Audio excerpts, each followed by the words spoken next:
Bien, ¿qué tal? ¿Cómo están? Muy buenas noches con todos. Permítanme, por favor, darles la bienvenida nuevamente a otra sesión a través de Contagea y el día de hoy, tal como se los había comentado por el video que les compartiera por el grupo, lo que vamos a hacer es ver tres aspectos del concepto de vinculación. Normalmente cuando hablamos de vinculación, lo que nosotros hacemos o lo que nosotros entendemos es: oye, estamos frente a algo llamado precio de transferencia. Es más, seamos sinceros, siempre que escuchamos el concepto de precios de transferencia, hablamos de operaciones con vinculadas, y siempre que hablamos de operaciones con vinculadas o vinculación tributaria, pensamos en precios de transferencia. Pero lo que vamos a hacer el día de hoy es tratar de darle un movimiento más allá. Es decir, vamos a tratar de hacer operaciones o vamos a tratar de ver casos en los que entendamos que hablar de vinculación. ¿Qué tal, amigo Ran? ¿Cómo estás? Hablar de vinculación no necesariamente es hablar con operaciones con vinculadas. Si nosotros hablamos de, vamos un poquito como que, permítame un ratito, por favor.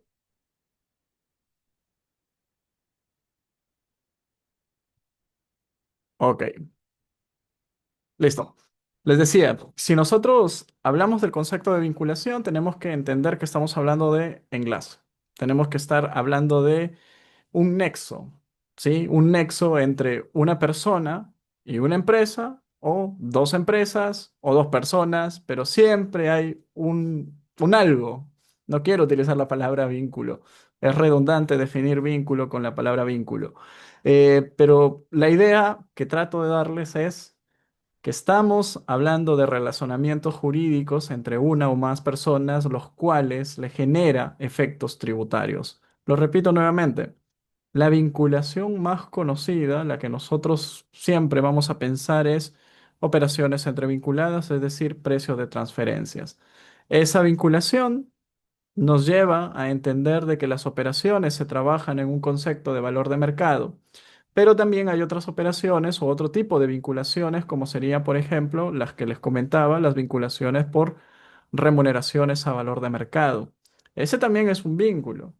También hay un tema de relacionamiento entre la empresa y terceros, pero la que le voy a dar mayor importancia al día de hoy, sí, es la que le he agregado acá. Estamos hablando de responsabilidad solidaria. Es curioso cómo a veces nosotros nos olvidamos de que no todas las operaciones que realizamos están libres de ese concepto denominado responsabilidad solidaria. Hay algunas RTFs un tanto graciosas, lo voy a decir, donde, por ejemplo, esta de acá, donde el gerente le tira toda la responsabilidad al contador, de que toda la culpa fue del contador. Pero lo que hace la administración tributaria, bueno, no la administración tributaria, el tribunal fiscal en más de una RTF, no me ha sido difícil encontrar RTF sobre responsabilidad solidaria de los gerentes. Son más abundantes de las que ustedes creen. Pero lo que sí vamos a terminar viendo, lo que vamos a terminar encontrando es que lo, lo que va a preponderar al final no es que el contador tiene la responsabilidad por el simple hecho de ser quien llevaba, valga la redundancia, la contabilidad, sino que hay criterios de vinculación jurídicamente establecidos que hacen que el gerente sea al final quien termine llevándose toda la responsabilidad tributaria respecto a justamente obligaciones. ¿Ok? Pero bueno. Eso es en términos macro. Vámonos yendo y asentando y tratando de manera puntual algunas cosas. Lo primero que debemos dejar en claro es que vínculo, para efecto jurídico, valga la redundancia, tiene que estar tipificado. ¿Qué significa? Yo no puedo hablar de vinculación tributaria, no puedo hablar de efectos de vinculación jurídico si la norma no lo ha establecido. Y eso es un poquito retomando lo que les decía hace un momento. ¿Por qué el contador no tiene responsabilidad solidaria con los malos actos contables que pudiera realizar en una empresa, como no llevar los libros contables, como no tener ningún tipo de registro, como simplemente omitir declarar ventas, omitir, no sé, vamos a decirle activos o pasivos? ¿Por qué a pesar de eso no lo llamamos responsable solidario? Si al final todo lo que hace es el resultado, o mejor dicho, todos los defectos muchas veces son el resultado de negligencias profesionales. Bueno, porque jurídicamente no se ha establecido algún mecanismo para vincular al contador con una responsabilidad jurídica contenido en el artículo 16, 17 o 18 del Código Tributario. Eso, sí, eso hace de que lo primero que nos vayamos a plantear es, si yo quiero establecerle vinculación de cualquier naturaleza a cualquier tipo de persona en la empresa o con la empresa, yo tengo que remitirme a las normas. Así que vamos a tener que desglosar y vamos a tener que descomponer, ¿ok? Todo lo que hemos hablado hasta el momento en distinta fundamentación jurídica. Es decir, precio de transferencia, vinculación entre personas que cumplen ciertas características, dónde está destinado o dónde está descrito la forma en que yo me vinculo. ¿Ok? Luego de ello, ¿cuáles son los efectos jurídicos de dicha vinculación? Cuando hablamos de remuneraciones, es decir, reglas de valor de mercado de las remuneraciones, también tengo que ponerme en la postura, en la posición de dónde dice. ¿Dónde se habla esa vinculación? Porque no me la puedo inventar. Y también plantearnos, ok, una vez que determino la vinculación, ¿cuál es el efecto jurídico de esa vinculación? Cuando hablamos de responsabilidad solidaria, lo mismo. ¿Dónde está dicho de que yo soy responsable solidario? Y una vez que lo identifico, también, ¿cuál es el efecto jurídico de dicha vinculación tributaria? Porque no son iguales, no tienen el mismo sentido.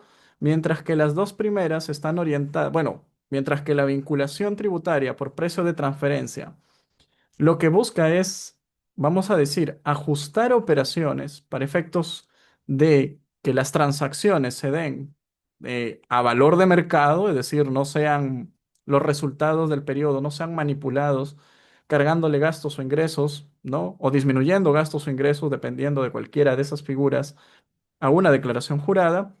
El tema de las reglas de valor de mercado para las remuneraciones con vinculados, trabajadores vinculados con la empresa, lo que busca es que no te lleves las utilidades de la empresa a través de los sueldos.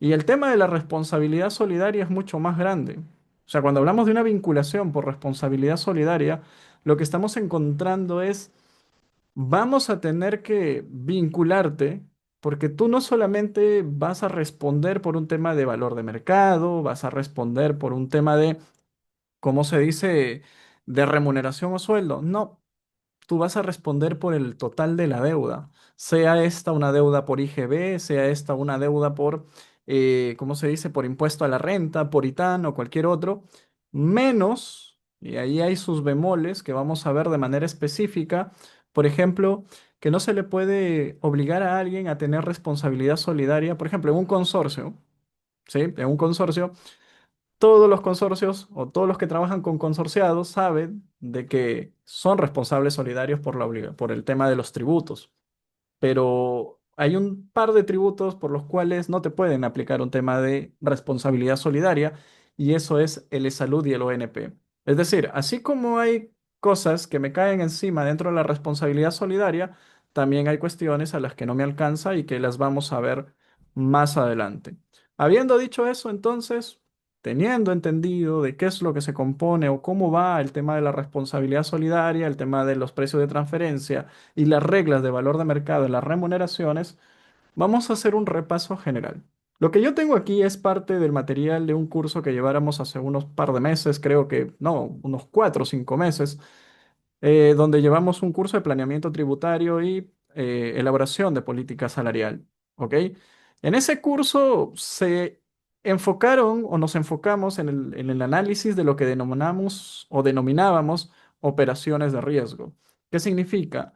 Operaciones que normalmente ocurren, pero que nosotros por algún motivo no le prestamos atención o no los tratamos porque desconocemos ciertas metodologías o ciertos procesos.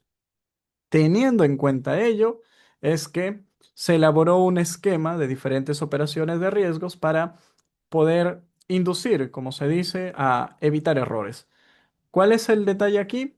Es que, cosa curiosa, la mayor parte de situaciones de riesgo estaban relacionadas a operaciones con vinculados, ¿ok?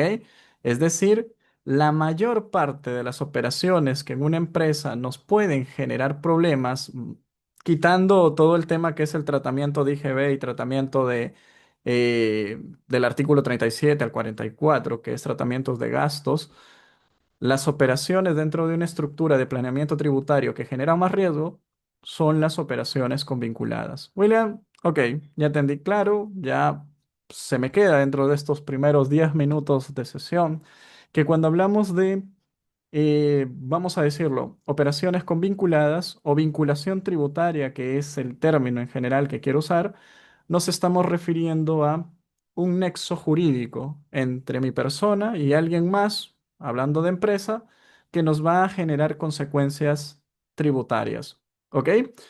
La vinculación es muy importante de estudiarla y quiero hacer esto ya como parte del cierre de esta primera parte de la sesión, porque justamente los vínculos generan cierto tipo de influencias. Debemos de entender esto. No es lo mismo que tú le vendas algo a una persona que nunca has visto en tu vida que vendérselo, por ejemplo, a tu señora madre, ¿sí? Imagínate que tu señora madre quiere un producto que tú estás vendiendo. Las probabilidades de que tú seas imparcial son muy pocas. ¿Por qué? Oye, es tu madre. Inclusive hasta podrías estar tentado a querer vendérselas de manera gratuita. O sea, bueno, eso ya no sería vendérselo, entregárselas de manera gratuita. Eso significaría de que tú dejaras de percibir un ingreso y eso significaría que le estarías regalando ingresos a tu señora madre. Entonces, ese vínculo es muy peligroso en términos tributarios. Yo les estoy poniendo bajo una situación en donde, claro, se ve inocente, ¿no? Una entrega de un producto a tu madre, oye, yo hasta gratis se lo doy. Pero en el tema empresarial los vínculos son peligrosos, porque si tú tienes un crédito fiscal, pero no tienes cómo consumirlo porque no tienes operaciones, no sé, tienes un IGB de 2 millones durmiendo y tienes una empresa que está generando ingresos, pero no tiene créditos y está pagando IGB, y te inventas una operación. Agarra, le haces una operación de venta o le subes el precio a esa operación de venta y le empiezas a comer el crédito fiscal y se lo empiezas a transferir a través de operaciones infladas. Una operación que normalmente te costaría 100, se lo transfieres a 120. Y esos 20 de más tienen una intención, regalarle crédito fiscal, porque a mí me sobra. Entonces yo sí puedo asumir 20, 15, 50, 90 soles más por producto porque me sobra crédito fiscal, mientras que a él le está faltando. Entonces se lo regalo a través de una facturación elevada. Ese tipo de vinculación son las que nosotros tratamos de evitar. O bueno, no nosotros, en la parte de la norma o el legislador trata de evitar cuando analiza esto. Y es por eso que sale su propio artículo, ¿no? El artículo 32A en el que te dice, oye, cuando hablamos de operaciones con empresas vinculadas, pues entonces vamos a tener que establecer reglas. Porque la vinculación, lo repito nuevamente, esto no lo dice la norma, ¿ok? Pero se entiende del desarrollo de las diferentes jurisprudencias y la teoría del derecho vinculado a esto, de que la vinculación es peligroso. Te puede llevar a hacer muchas jugaditas y por lo tanto yo necesito cubrir.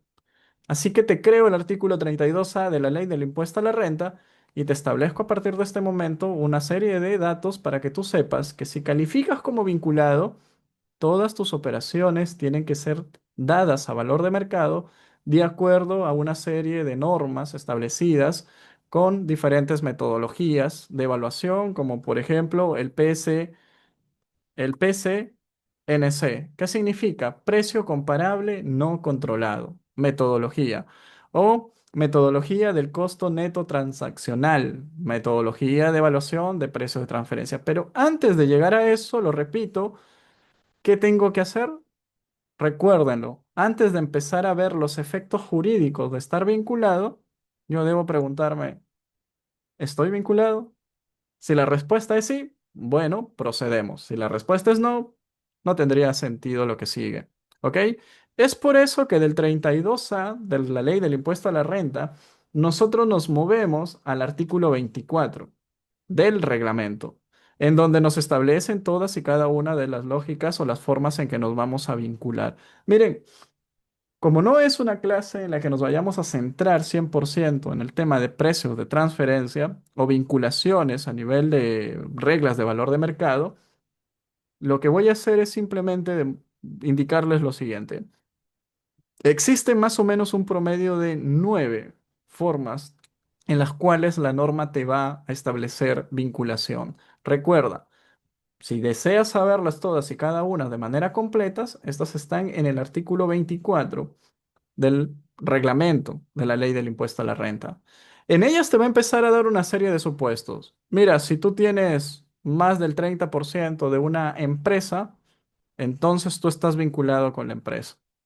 Si tú posees de manera indirecta más del 30% de la empresa, estás vinculada con esa persona. Sí, hablamos de manera directa cuando yo poseo las acciones de A, o sea, yo como A poseo 60% de las acciones de B. Mira, no hay intermediarios. A está vinculada con B por un tema de posesión accionarial. Vinculación indirecta es siempre vas a tener un intermedio.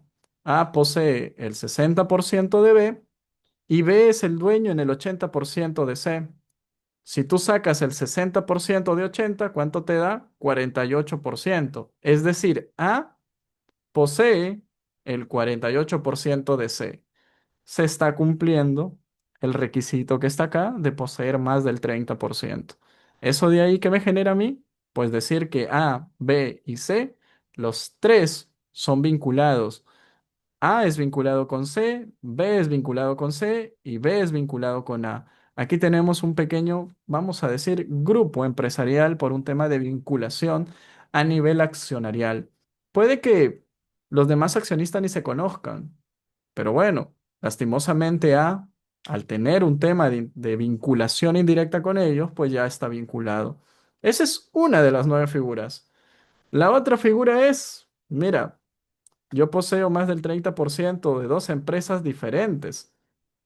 Noten que aquí estoy hablando de una vinculación en vertical, es decir, A dueña de B y B es dueña de C y por lo tanto A une a C. Pero, ¿qué pasa si es que A tiene por un lado acciones y tiene por otro lado acciones? Es decir, no es en vertical, sino es en horizontal. Bueno.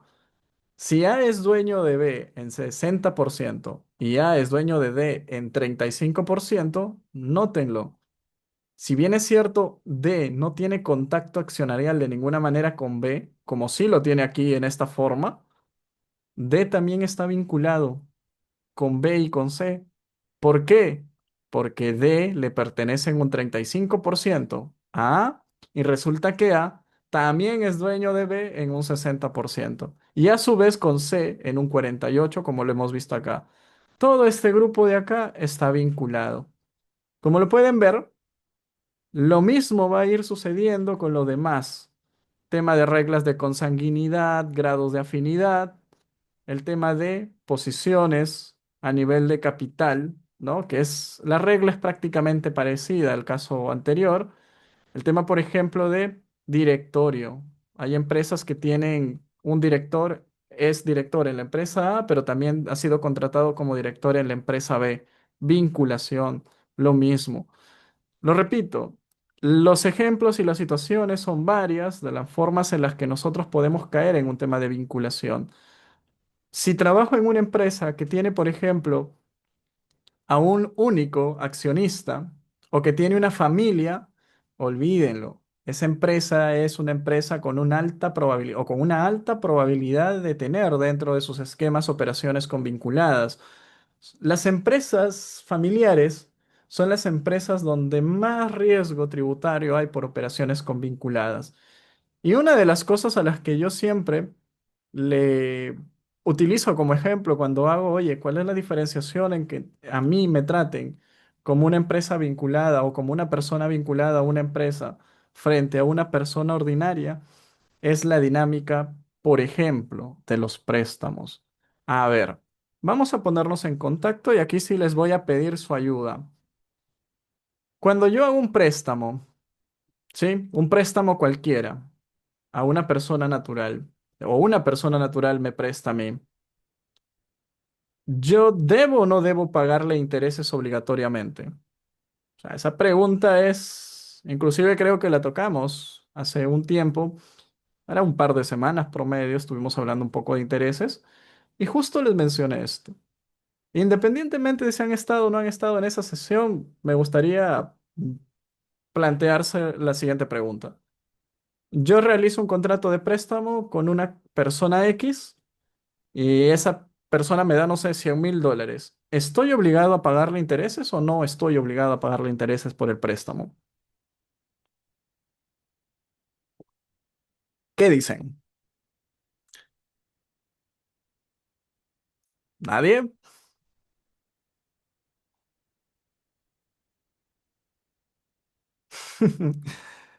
Vamos chicos, no sean tímidos. Miren, me he animado a prender la cámara, ¿eh? Anímense a por ahí escribir. Planteo nuevamente pregunta. ¿Estoy o no estoy obligado a cobrar intereses en un préstamo? Bueno, Ram me dice que sí. Gracias, Ram, por tu colaboración. Ujú, muy bien. Eso justamente quería tener en consideración. ¿Cuál era el concepto generalizado?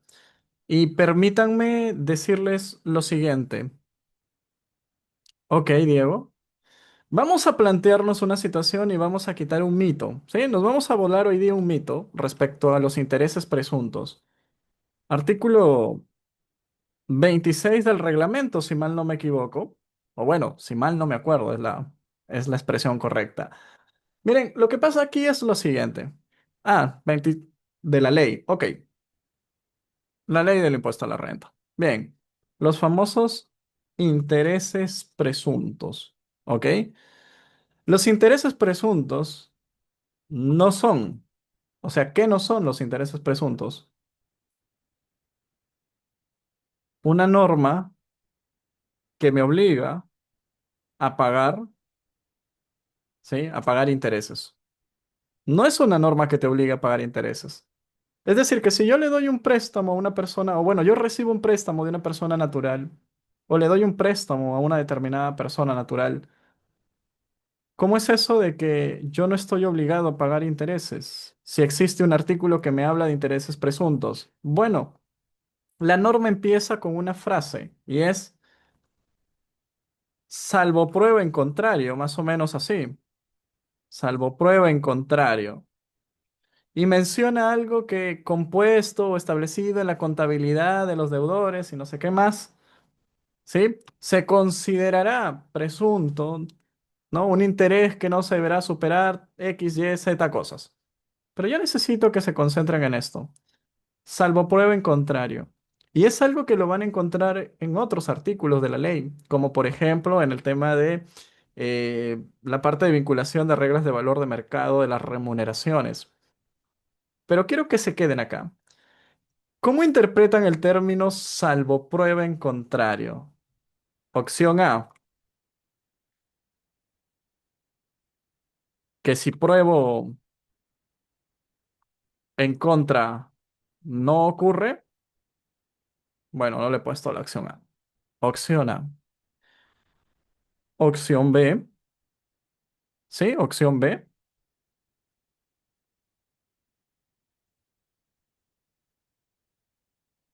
No es tan factible, pero al menos el deudor.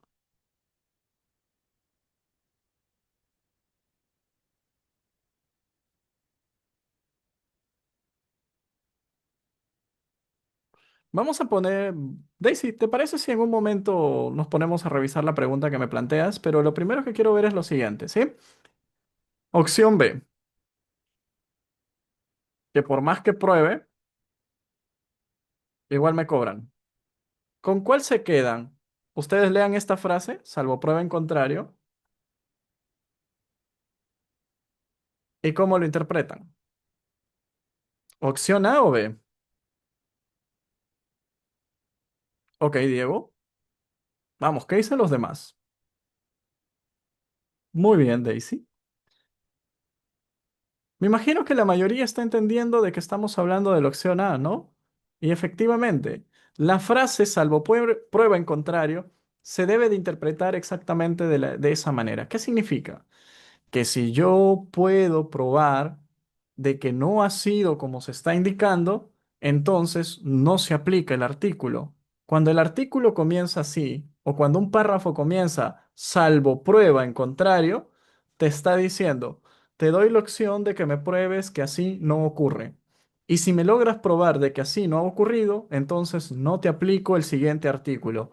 El artículo 26 de la Ley del Impuesto a la Renta de intereses presuntos no son una norma que me obliga a pagar intereses. Es una norma que me dice, oye, si me pruebas que no han pagado intereses en la operación entre empresas, entonces, bueno, no te puedo cobrar, no te puedo obligar a que me pagues impuesto a la renta. Si tú traes tu contabilidad y el otro trae su contabilidad y los dos muestran el tema de, no hay problemas. Hace un momento Ran me mencionaba, me preguntaba, William, pero si yo le presto de o a una persona natural, dinero, ¿no? Y esta persona natural no lleva contabilidad. ¿Cómo hago para probar? En esos casos, cuando las operaciones son muy importantes, son, por, no sé, porque hay personas que manejan capitales muy fuertes. Yo tengo un cliente que su patrimonio es como de 80 millones y mueve proyectos inmobiliarios de, no sé, te comienzas a hablar, me han ofrecido un terreno de 3 millones, estoy viendo que le voy a pasar de aquí, le voy a poner aquí. Ya es persona natural, no es empresa, pero mueve un importe interesante de dinero. Entonces, imagínate una persona natural que no tiene contabilidad y que te presta medio millón. Y tanto tú como ellos no quieren pagar intereses, no quieren generar renta. Entonces, simplemente te presto y listo. Cosa curiosa, ¿no? Que alguien te preste sin interés. Pero ¿cómo funciona en ese caso? Si bien es cierto, no tiene, vamos a decir, contabilidad como tal, yo le puedo legalizar un libro llamado Control de Pagos. Y en ese libro llamado Control de Pagos, sí que puede ser un libro cualquiera, un ciento de hojas bond con un formato que está legalizado por notario, voy ajustando a quién le he prestado y los cobros que voy recibiendo. Y adjunto los vouchers en un file.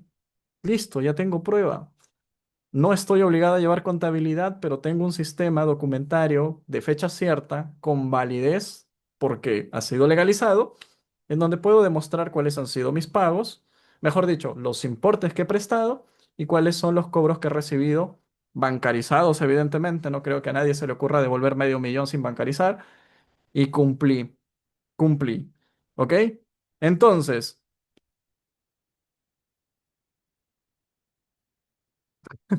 no sé quién será él, pero bueno. ¿Ok? Eh, pero estoy cumpliendo. Lo digo porque si no presentas documentación, la pregunta es, ¿cómo le acreditas a la administración tributaria que lo que dices es cierto? Escribía un artículo hace poco vinculado al tema de la necesidad de demostrar los dichos con documentación, ¿ok?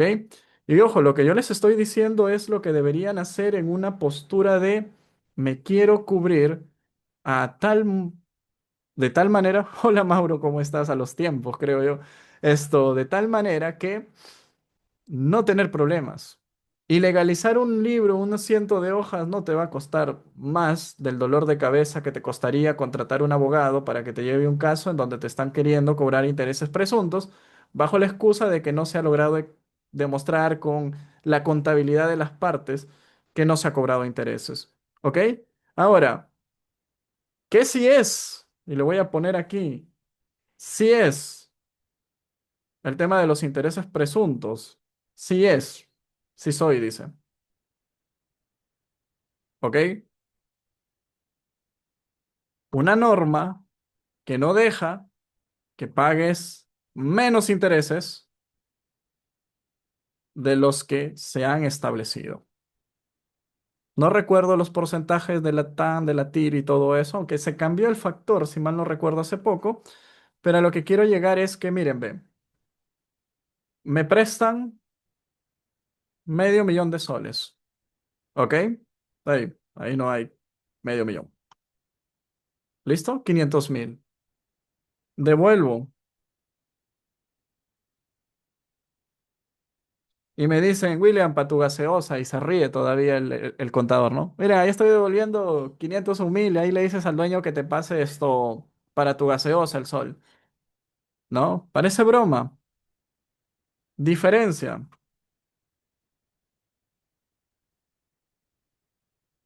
Esto de acá, mi ejemplo, evidentemente, que es un ejemplo que está siendo total, de una forma muy exagerada.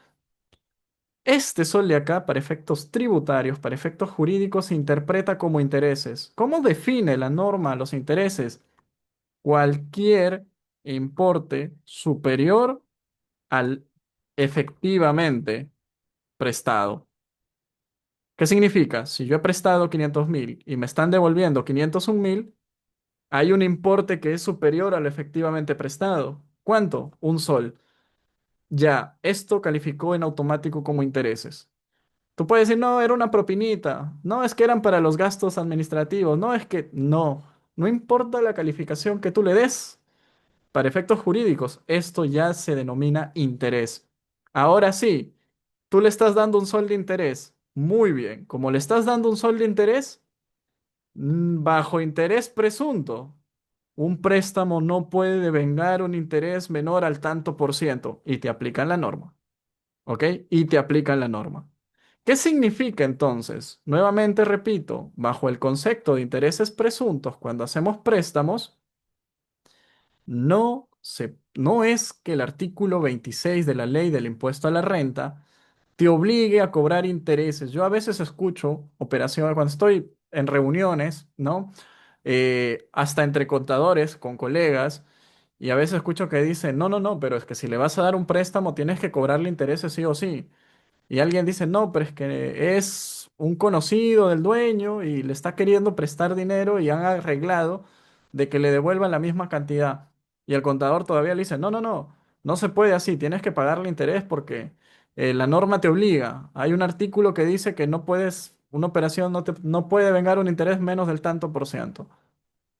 Sí, sí, ya bueno, pues piña, entonces tenemos que pagar el interés. Pregunta, la norma del artículo 26, lo repito nuevamente y con esto cierro este punto, ¿te obliga a cobrar interés o pagar un interés en un endeudamiento o en un proceso de deuda, de emisión de deuda por préstamos o financiamientos en general?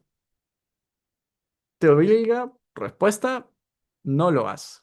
No te está obligando. Recuérdalo, no te está obligando a pagar intereses. Solamente te está diciendo de que si por algún motivo tú estás cobrando intereses, no va a poder ser menor al límite establecido en el artículo 26. ¿Por qué me hablas de esto, William? Recuerda que la sesión, según lo que me prometieron, es que íbamos a ver operaciones, distintos tipos de vinculación. Yo esperaba ver operaciones con vinculadas. Pues bueno, te comento algo. Y creo que esto se va a prestar por acá. Daisy, una pregunta. Sí, voy a tomar tu comentario, sí, y lo voy a plantear por acá, tu pregunta, porque me interesa sacar unas conclusiones. ¿Ya? Voy a copiar esto. Ah, creo que más fácil me sale tomarle una foto. Permítame, por favor. Voy a sacarle un recorte nuevo. Listo. Y lo voy a pegar por acá. Necesito para poder darte una respuesta más objetiva, si tu cliente, porque puede ser el cliente o tu cliente, es accionista.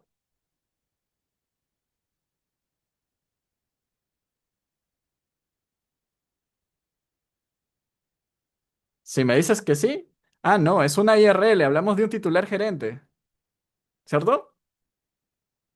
Bueno, ya no pregunto más. Sí está vinculado. Miren, vamos primero a disgregar las partes, ¿ya? Vamos por el lado empresarial, es decir, financiero. No, amigo Ran. La explicación que les voy a dar en este momento no aplicaría si es que hablamos de un gerente general de una SAC, si es que no tiene vinculación. Porque si es un gerente general que tiene vinculación por las distintas figuras que tenemos acá, Disculpen, no voy a poner esto por acá que me está. Aquí hay un signo que me está incomodando. Pero bueno, si por algún motivo, por alguna de estas figuras de acá, nosotros terminamos, vamos a decir, ah, bueno, olvídalo, sí, funciona igual, es la misma dinámica. Lo que te voy a explicar ahorita o lo que le voy a explicar a Daisy en este momento va a ser igual, ¿ok? ¿Por qué? Porque si es accionista, bueno, en una IRL hablamos de titular gerente y en una SAC hablamos de un accionista, hay vinculación. Y si hay vinculación, ojo, no es cualquier accionista, tiene que tener más del 30% de forma individual, combinada. Vamos a decir, para evitarnos ponernos a suponer cosas, que es un accionista o es una empresa que tiene un accionista, que es el gerente general y está vinculado. ¿Ok? Un gerente general en 5 empresas, todas están vinculadas por un tema del el tema del puesto, ¿no? Pero bueno. Quedémonos con ese dato, ¿ok? Porque lo que viene es interesante. ¿Qué es lo que pasa con este tema de los préstamos? Accionista, titular gerente, cualquier tipo de persona, gerente general, accionista, gerente general vinculado, director de una empresa que también es no sé qué en otro y que hay vinculación entre ellos, cualquier tipo de persona natural que acredite vinculación. Sí, ya el supuesto, ustedes, cada quien se imagina en qué supuesto quiere trabajar. La cosa es, hay vinculación. Muy bien, saca un préstamo, es decir, el vinculado saca un préstamo, el cual es de, vamos a suponer, 150.000 soles. El vinculado da un préstamo. ¿A quién? A la empresa.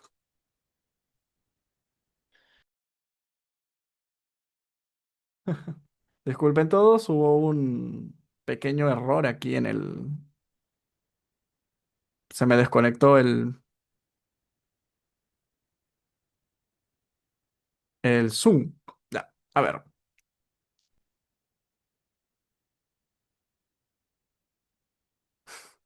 nos votó a todos. Bueno. A ver, digan, aquí estoy. Sobre todo me interesa, y no es que sea exclusivo, pero sí me interesa, Daisy. ¿Estás ahí? Bueno, lo digo porque muy bien, Daisy. Ya. Los demás, pues lo podríamos ver en, en la grabación, porque todas las clases las estoy colgando en el YouTube por si les interesa. Van al canal de Contagea y ahí encuentran inclusive la clase de política salarial que tuvimos la semana pasada. Ya está subido en el canal.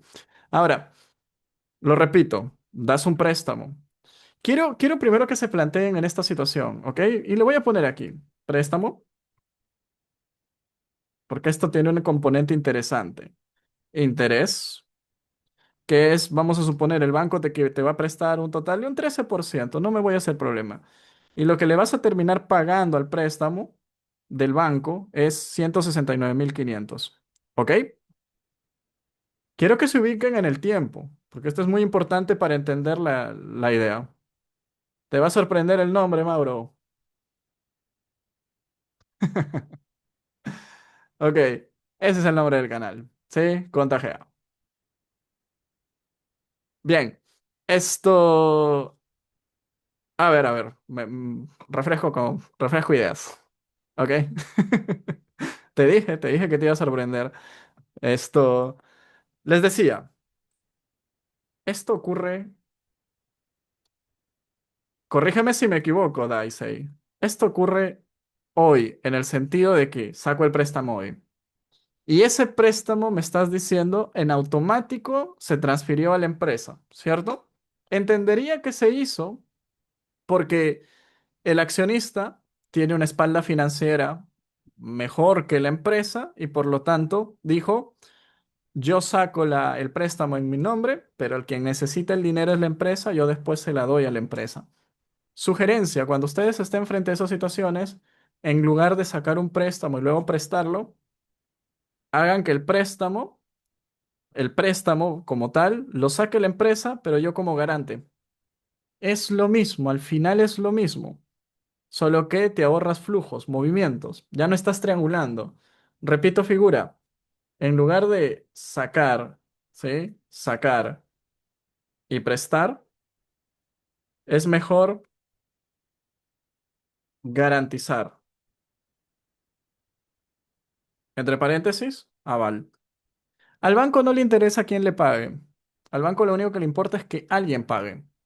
Entonces, en este caso, la figura yo lo entiendo como, oye, yo tengo mejor historial crediticio que mi empresa, yo lo saco y después le presto a mi empresa. Repito nuevamente, que la empresa lo saque, pero contigo como aval. Al final tú estás avalando la operación en las dos figuras, porque tú estás frente a dando tu postura o tu espalda financiera para que el préstamo se haga. ¿Sí? Pero bueno, si lo que ha ocurrido es esto, yo les pregunto, ¿cuánto de dinero le puede entregar este accionista vinculado a la empresa? Bueno, o este titular gerente a su empresa. ¿150.000 o 169.500? ¿Cuánto es el dinero que tiene en sus manos? Ustedes pónganse sus manos así y pregúntense cuánto tengo en mi poder ahorita. ¿150.000 para prestar o 169.500? ¿Cuánto es el valor? ¿Alguien? Muy bien, exactamente. No hay mucho que pensar. 150.000. Ahora la pregunta del millón es, ¿cuánto debe pagar el accionista al banco? ¿Por qué digo la pregunta del millón? Porque de eso se desprende todo. Todo lo que viene o todo lo que ha pasado y que de buena forma y de manera, por eso le pongo desde el lado empresarial, para mí está más que correcto. 169.000. Mauro, recuerda que le hemos sacado un préstamo al banco y le voy a agregar aquí al banco, ¿ok? Banco. Y yo al banco no le voy a devolver 150.000, le voy a dar más intereses, es decir, 169.500. No, no, no, no. Es que la primera operación no aplica, ¿no? Es con el banco. El banco no le va a interesar tus intereses presuntos, esas cosas. Te va a cobrar y ya. Por lo tanto, bueno, y aquí le voy a poner ya, pagará 169.500. Y aquí yo les pregunto lo siguiente, ¿sí? Este accionista, ¿cuánto le tiene que cobrar a la empresa para que funcione? ¿150.000? O como mínimo, también tendría que cobrarle 19.500 para cubrir por lo menos, sin ganar un sol, el tema de esto, el interés de 19.500. Me enredé, disculpen, ¿no? Préstamo más intereses, 169.500. Díganme, ¿cuánto cobrarían ustedes a la empresa? ¿150.000 para que no haya interés presunto y perjudicarse con 19.500 o también le cobran una cuota con 169.500?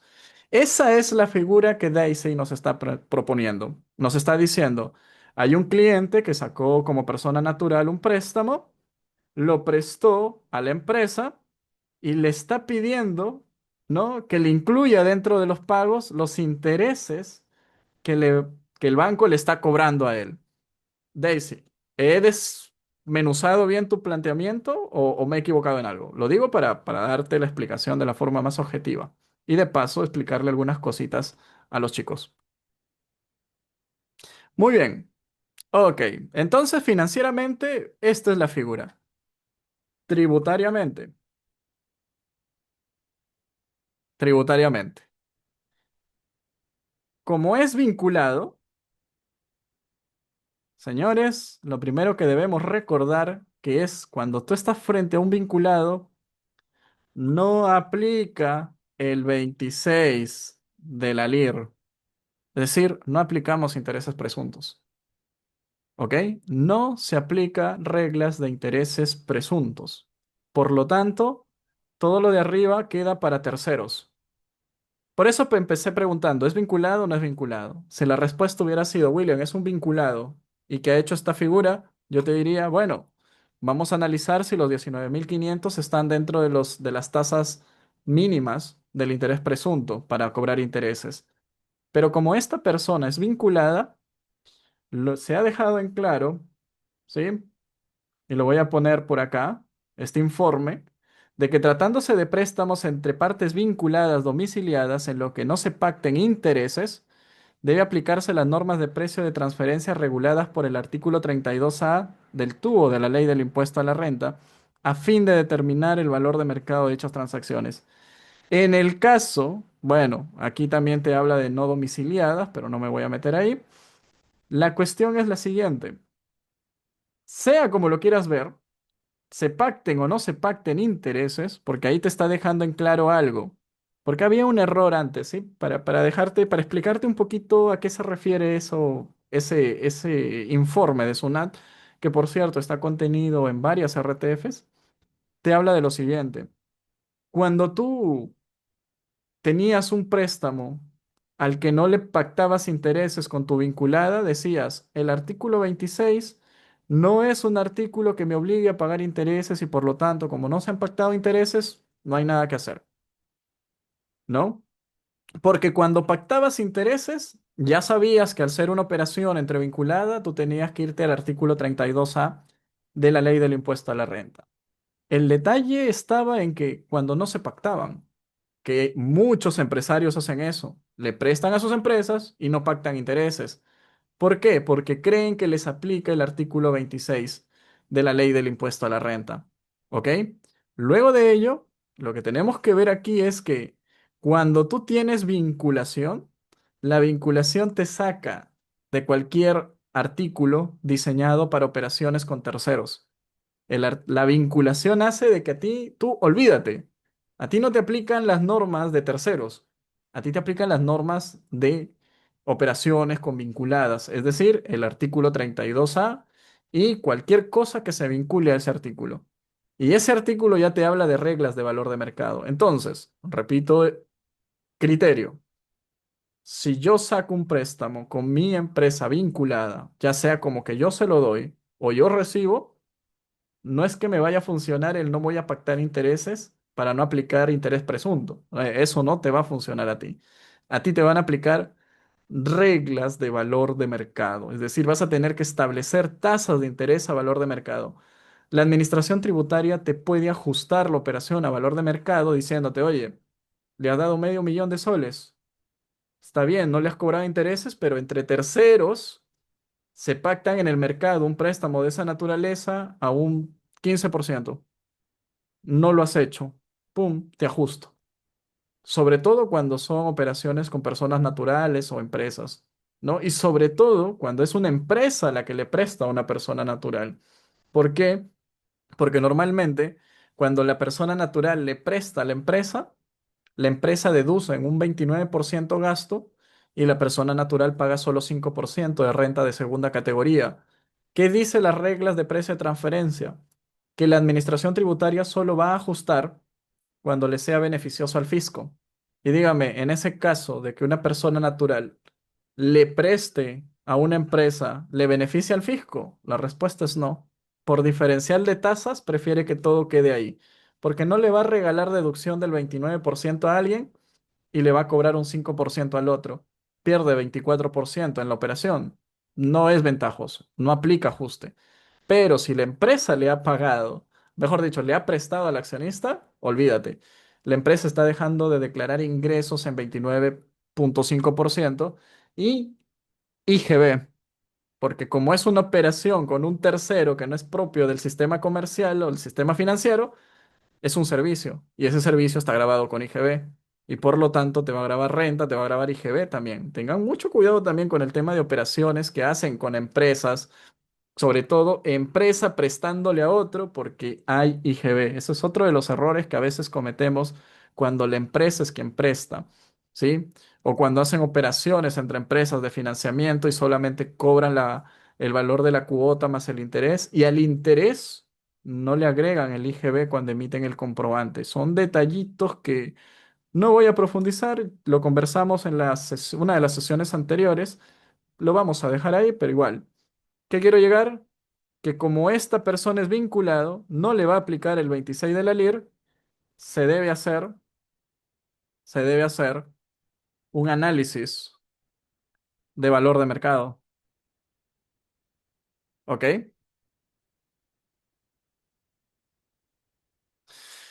Uf, ahí hay más que analizar, es causalidad que otra cosa.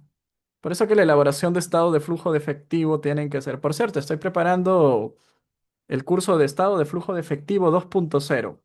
¿Sí? Es decir, toda la dinámica de explicación y de enseñanza que apliqué en el curso del año pasado, lo voy a volcar diferente y lo voy a hacer más eficiente.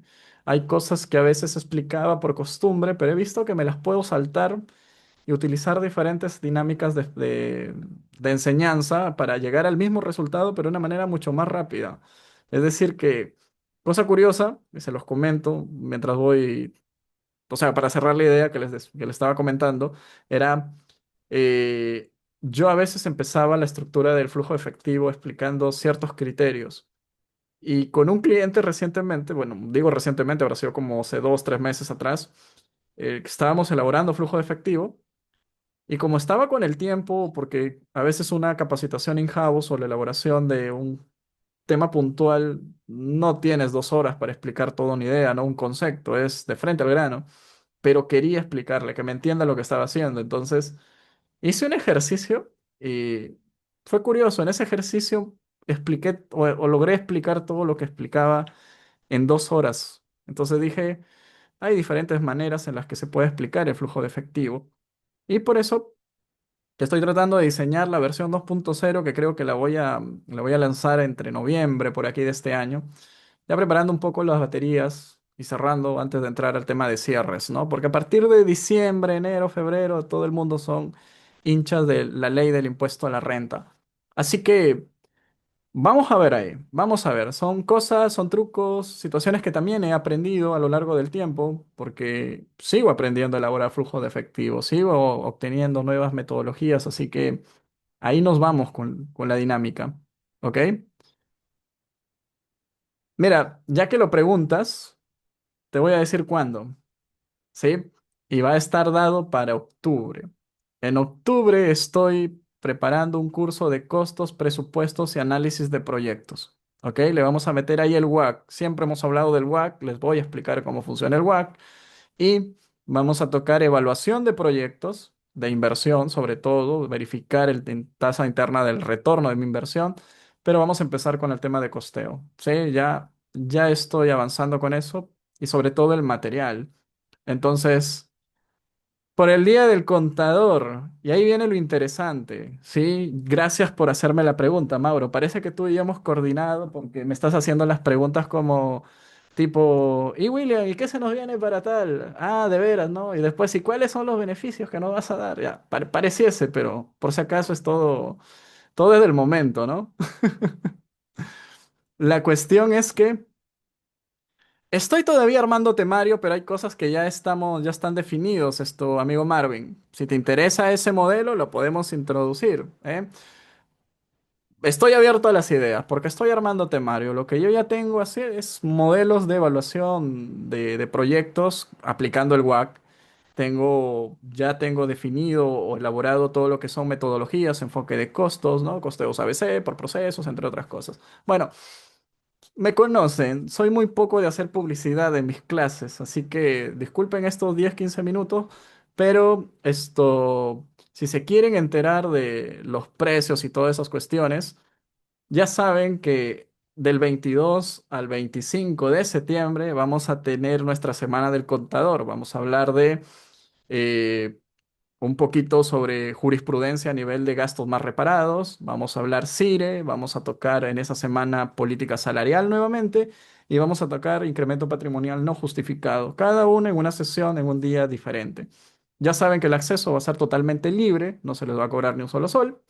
Y el día de hoy les voy a pasar la publicidad por el grupo, así como también el enlace para que puedan ir registrándose, porque sí va a ser en un grupo separado, porque me he dado cuenta de que en Contagea tenemos muchas personas, pero muchas de las personas que están quizás lo hicieron en su momento, pero no, ¿cómo se dice? No. Quizás ya se olvidaron que están en inicio. Entonces necesito renovar el grupo, así que voy a empezar a mover gente hacia otro lado, tratando de darle mayor eficiencia. Ley de Pareto, 80-20. ¿Ustedes saben cómo funciona la ley de Pareto? Dice que muchas veces el 20% del esfuerzo significa el 80% del resultado. Entonces, céntrate en ese 20% que es más importante en todo lo que haces y con eso alcanza el 80%.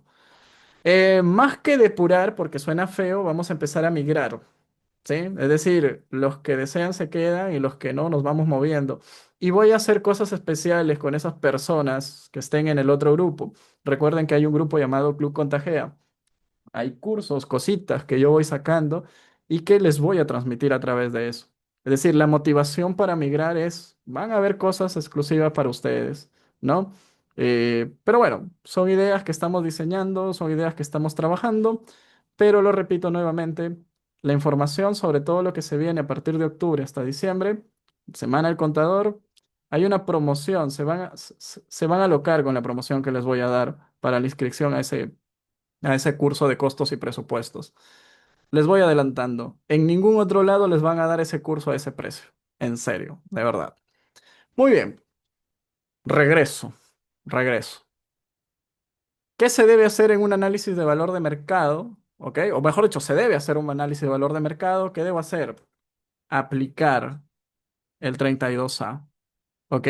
Pero mira, esto, Daisy, te voy adelantando algo. Tú tienes algo que se conoce como el precio comparable no controlado. ¿Sí? Y el precio comparable no controlado aquí es el préstamo que está acá, ¿ok? Es el precio que está acá. ¿Qué significa? Que este precio o esta tasa de interés que según yo te estoy colocando equivale a un 13% en términos nominales, es el que le estás cobrando a tu empresa. Respóndeme, Daisy. ¿Es lo que han hecho o le han agregado algo adicional de más o de menos? ¿Cómo es que le han planteado?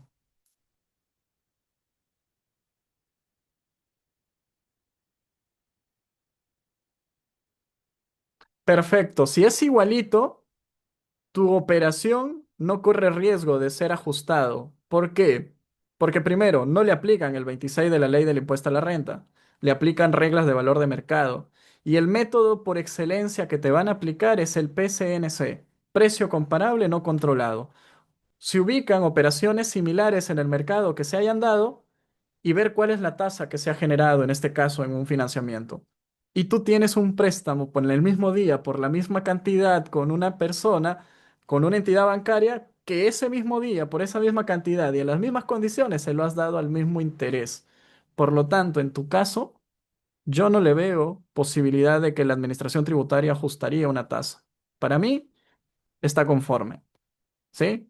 Y alguien diría, William, ¿y por qué te diste tantas vueltas para explicarle eso? ¿No le hubieras podido explicar desde el inicio que, oye, no, tu operación está bien si has hecho esto? ¿Por qué?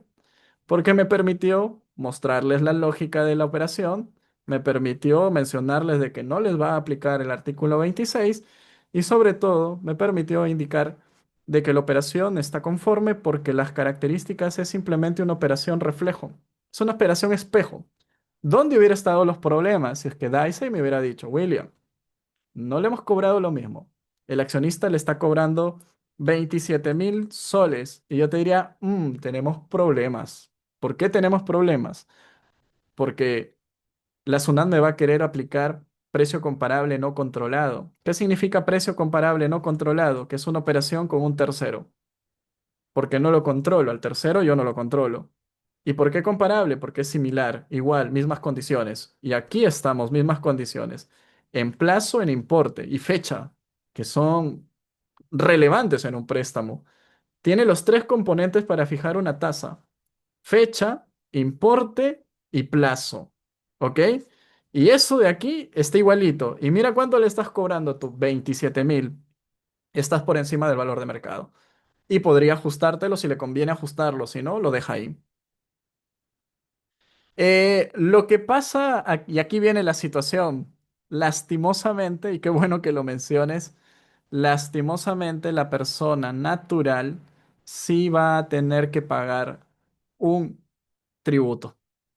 ¿Y sabes por qué? Por lo siguiente, y creo que todos lo notamos, ¿no? Cuando una persona natural saca un préstamo al banco, deduce Gastos de intereses. Una persona natural sin negocio deduce gastos de intereses por el préstamo que le está pagando al banco. Es decir, ese gasto financiero que incurre, ¿lo puede deducir? Vamos, suéltense. Ok, Sofía. Mientras tanto, yo voy poniendo por acá otra pregunta. Cuando una persona natural gana intereses de un préstamo, ¿debe pagar renta de segunda? Aquí, evidentemente, la respuesta es un rotundo no, señor. No. ¿Ok? Pero la pregunta o la respuesta a esta segunda pregunta, dígame, ¿cuál es? Exactamente. Es un sí, sí, sí tenemos que pagar. ¿Ok? Tenemos que pagar. Ahora les pregunto lo siguiente. ¿Es una posición de desventaja para la persona natural esta operación? Para la empresa no hay problema, no tiene que hacer ajustes por reglas de valor de mercado y todas esas cuestiones, pero la empresa está obligada a retenerle el 5% de la operación, es decir, 975 soles en mi ejemplo, ojo, por esos intereses que le está pagando. William, ¿y si no lo hace? Ah, y declarar el PDT 617, ¿ah? Mira, formulario, bueno, ya es formulario virtual, 617 y pagar retención. Esas son las dos obligaciones que tiene. Formulario virtual 617 y que se pague la retención. Si no declaras el 617 en la oportunidad en donde se ha pagado cada cuota, porque cada cuota va a devengar un interés, multa por no pagar, ¿sí? Multa por no declarar, ¿ok? Por no declarar. Y multa por no retener. O, claro, en este caso sería multa por no retener, más no multa por no pagar la retención. Al final son iguales. Es que es una figura parecida, pero no son iguales. La multa por no retener es cuando te olvidas de retener. No, no, no, amigo Ran. Lo que pasa es que la figura es esta. El accionista saca el préstamo al banco y se lo paga. O sea, le paga y hay gastos. Pero el dinero que ha recibido el accionista se lo presta a la empresa. Y la empresa le devuelve al accionista más un interés para que el accionista le pague al banco. Y hagan al final un match, un cero, ¿no? Pero al final de todo, el accionista termina, o el titular gerente termina asumiendo una renta de segunda categoría por los pagos que la empresa le está haciendo, ¿sí? Porque no hay ninguna figura legal que te diga que porque estás prestando dinero al banco para poder prestarle a tu empresa, entonces no pagas renta de segunda. No, no, no. No hay ninguna más. La única forma que tú puedas deducir los gastos del préstamo frente a los ingresos que tú estás generando por haber prestado, ¿ok? Sí, 5% de retención. Es que lleves tu contabilidad. Contrato de mandato. Pues yo por eso les digo que mejor en lugar de estar haciendo eso, simplemente que el accionista sea aval de la empresa y que la empresa saque el préstamo a su nombre. Y deduce el gasto y nos evitamos del tema de la renta de segunda y todas esas cuestiones. O sea, al final lo repito nuevamente, sé que la clase no tiene nada que ver con tema de financiamientos, pero ¿qué le interesa al banco? ¿Al banco le interesa quién le está prestando o quién paga al final el préstamo? Mejor dicho, ¿la empresa, el banco analiza la cara de quien le está prestando o lo único que le interesa es saber si le van a pagar o no? Respuesta. Los bancos principalmente piensan en, ¿me vas a poder pagar o no? Si yo, William Horna, me voy a querer sacar medio millón de soles en préstamos, ¿ok? No me lo van a dar. No me lo van a dar. Pero si William Horna se va, no sé, vamos a poner Bill Gates atrás, y Bill Gates dice esto, banco, yo asumo si William no paga. Me lo van a dar y no más, no me van a ofrecer medio millón, me van a decir, señor Bill Gates, si usted ofrece, le damos 10 millones, porque usted tiene espalda financiera y está avalando. Entonces, la forma más fácil, porque es lo que haga, por ejemplo, en la empresa donde trabajo, en el grupo empresarial, el accionista principal tiene una espalda financiera bastante sólida. Y lo que hace es eso. Se va y le dice, carta fianza para mi empresa. Aquí está, yo tengo propiedades. Yo garantizo. Y le dan todo a la empresa. Entonces, lo más saludable en estos casos es esa figura. A ver,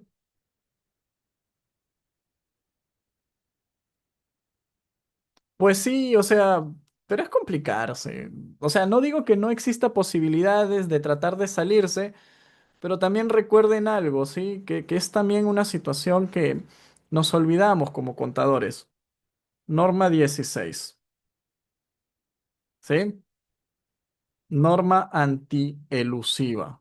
O sea, tú puedes armar todo un esquema de contratos en el cual al final se llega diciendo de que quien debe no eres tú ni la empresa, sino Porky, el alcalde de Lima.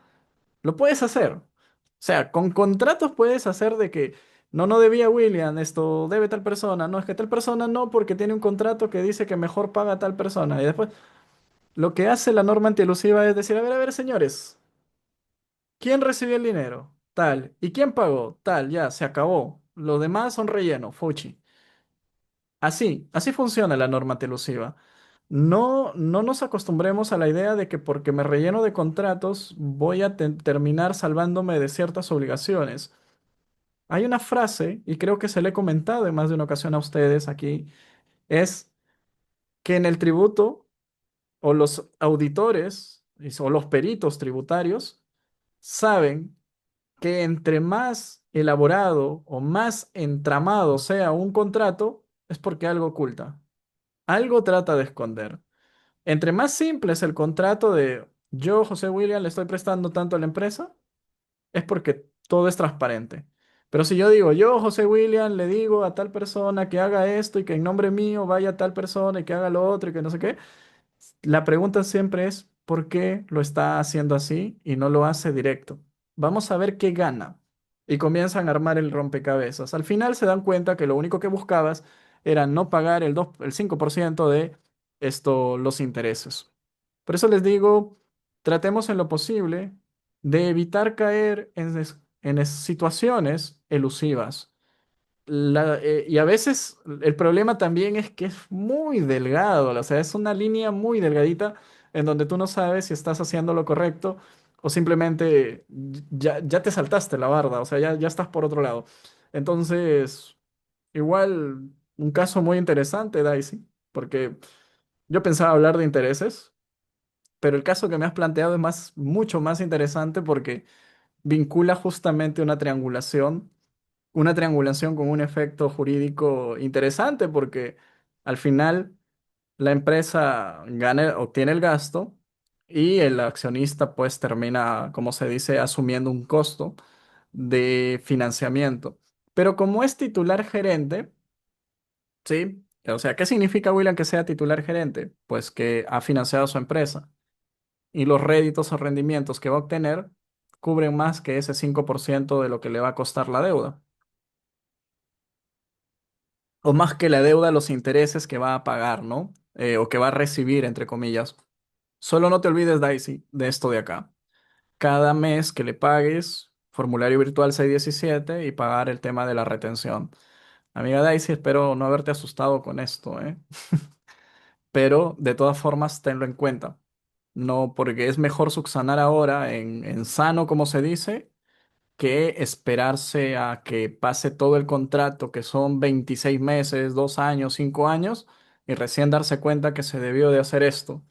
Ahí es peligroso. ¿Por qué? Porque cada mes es un formulario virtual 617, cada mes es una multa y te termina saliendo, imagínense, una multa 10% de la UIT, con todo y gradualidad.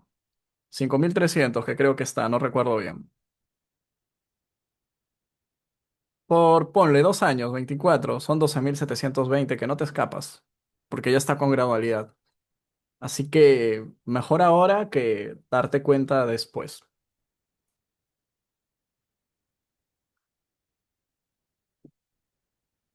Perfecto, perfecto. 3 cuotas, no se hizo mensual.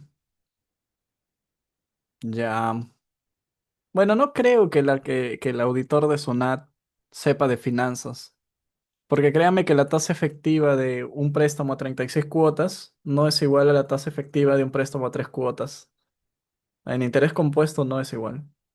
No, nominalmente sale lo mismo, pero la tasa es diferente, según la metodología, cómo lo capitalices, ¿no? Creo que también nos está faltando una un curso de finanzas, ¿no? Oye, podríamos hacer un curso de costos más evaluación de préstamos, todo eso financiero, todo en uno, all include, como se dice, ¿no? Ya de una vez para matar muchos pendientes que tenemos en Contagia como es. Pero no es lo mismo. Así que, pero igual, lo repito, no creo que vamos a decirlo, el auditor de SUNAT tenga la capacidad de entender esa diferencia. ¿Sí? Y además, como es la persona natural quien está prestando a la empresa, tampoco creo que le vayan a ajustar tasa. Mientras pagues el interés ganado, bien, porque lo repito, no creo que la SUNAT le vaya a decir, oye, págale más. ¿No? La probabilidad sería si es que la tasa sale menos. ¿Sí? Porque si la tasa sale menos, ahí sí te diría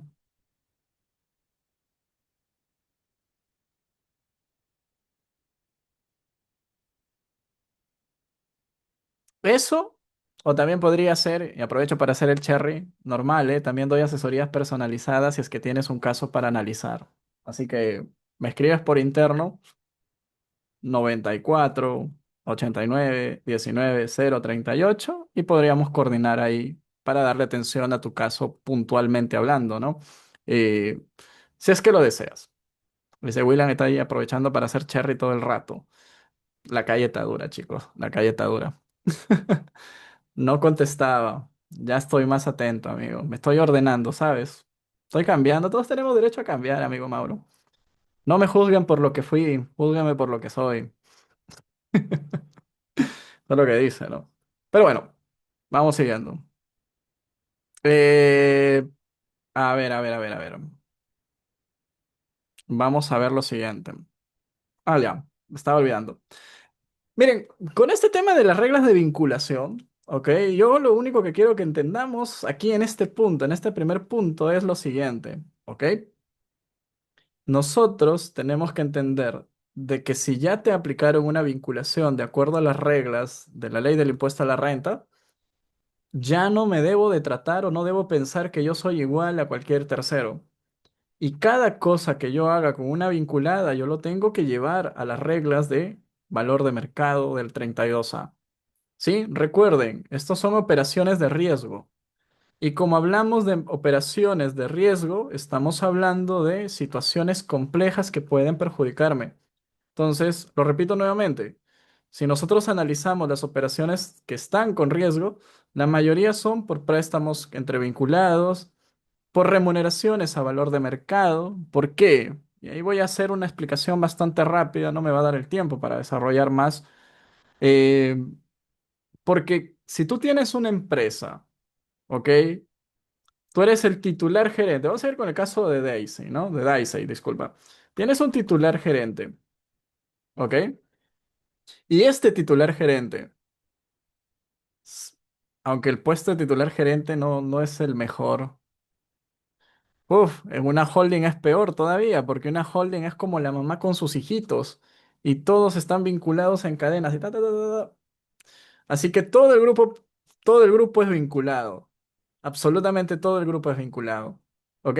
Y se le van a sumar los ingresos. Si una empresa es régimen general, todas las demás son régimen general. No les aplica el tema de la REMIPE. Ni siquiera se les va a aplicar el tema de, por ejemplo, si yo quiero tener una microempresa en lo laboral, si ya tengo en el régimen general, lo va a jalar por vinculación. Son cositas que se deben de entender. Crear una holding es muy bonito, tiene sus ventajas, porque las tiene, caso contrario nadie crearía holdings, pero si lo que tú quieres hacer es un planeamiento de eficiencia tributaria, la holding te complica un poco, porque hay muchos escudos tributarios que pierdes por el tema de que si ya o alguien del grupo tiene una condición X, a veces, no lo voy a decir en todo, se las comparte al resto del grupo. Y piña, pe, como dicen, ¿no? O sea, ya me tocó a mí compartir todo, como se dice. ¿Por qué? Porque somos una familia. y somos una familia feliz. Si alguien cae, todos caemos. Si alguien triunfa, todos triunfamos. Más o menos así va la filosofía, ¿no? Miren, voy a cambiar el tema del titular gerente porque el titular gerente en este tema de reglas de valor de mercado sale ganando. Voy a hablar de un accionista.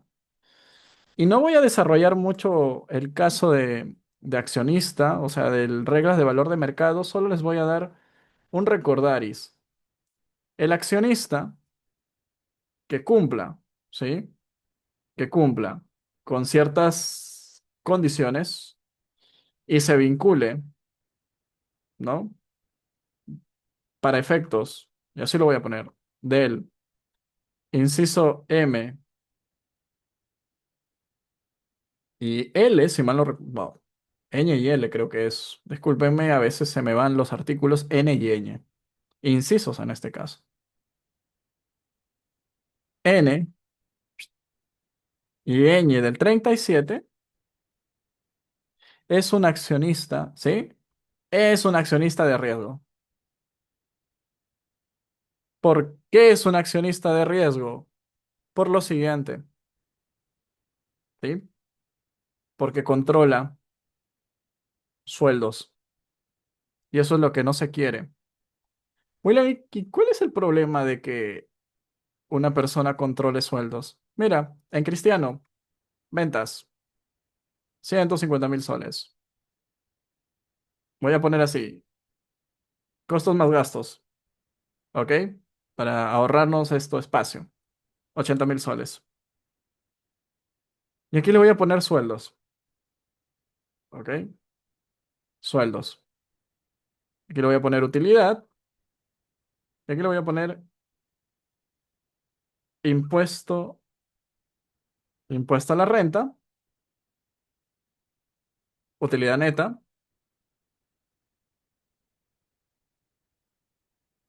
Y acá le voy a poner renta de segunda, ¿ok?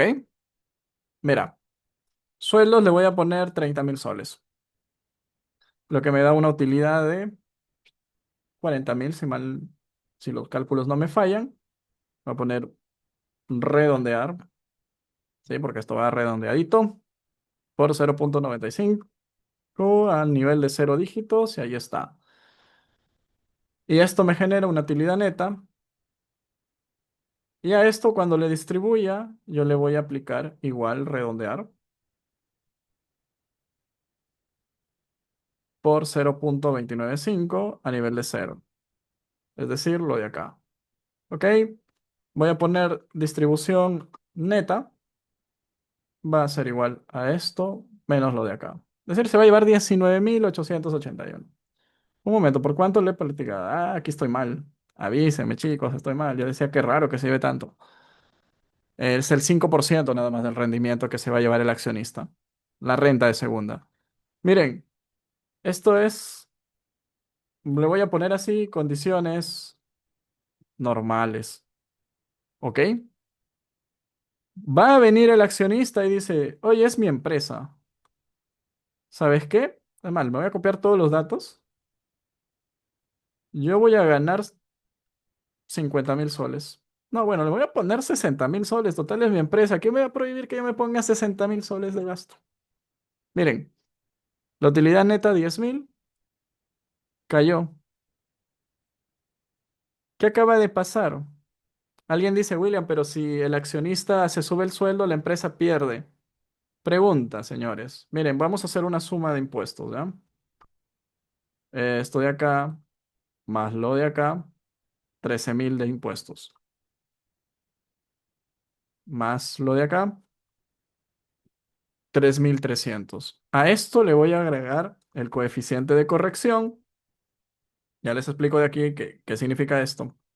Por 0.295. Y ahora sí los puedo comparar de verdad. ¿Cuánto me estoy ahorrando? 1.057 soles. No parece mucho, pero es algo. Yo le estoy llevando a un nivel de 30.000. Imagínate una gran empresa que mueve millones y hago yo esta jugada. ¿Qué es lo que dice la ley del impuesto a la renta? ¿Qué es lo que busca la ley del impuesto a la renta? Oye, tengo un accionista. que cumple ciertas condiciones y que por lo tanto controla la empresa. El riesgo con este accionista es que trabaja para la empresa. Y, lo repito, ¿cuál es el problema? Controla sueldos. Y nuevamente, ¿y cuál es el problema? Pues que puede subirse los sueldos de tal manera que termine perjudicando su utilidad. Pero ya lo has dicho tú, se está perjudicando su utilidad, es decir, va a tener menos dividendos. Sí, pero si lo notas, los dividendos se los está llevando a través del sueldo. Y con esa jugada se está ahorrando pagar renta de segunda categoría, es decir, el 5%. Por eso que la diferencia es este importe, no es todo lo de acá. ¿Por qué? Porque recuerda que aquello que yo le doy en sueldo llega un punto que deja de pagar, bueno, y aquí está mal, el 29 puntos, o sea, deja de pagar el 8%, pasa a una escala de 14, luego una escala de 17, luego de veintitantos, y termina en una escala del 30%.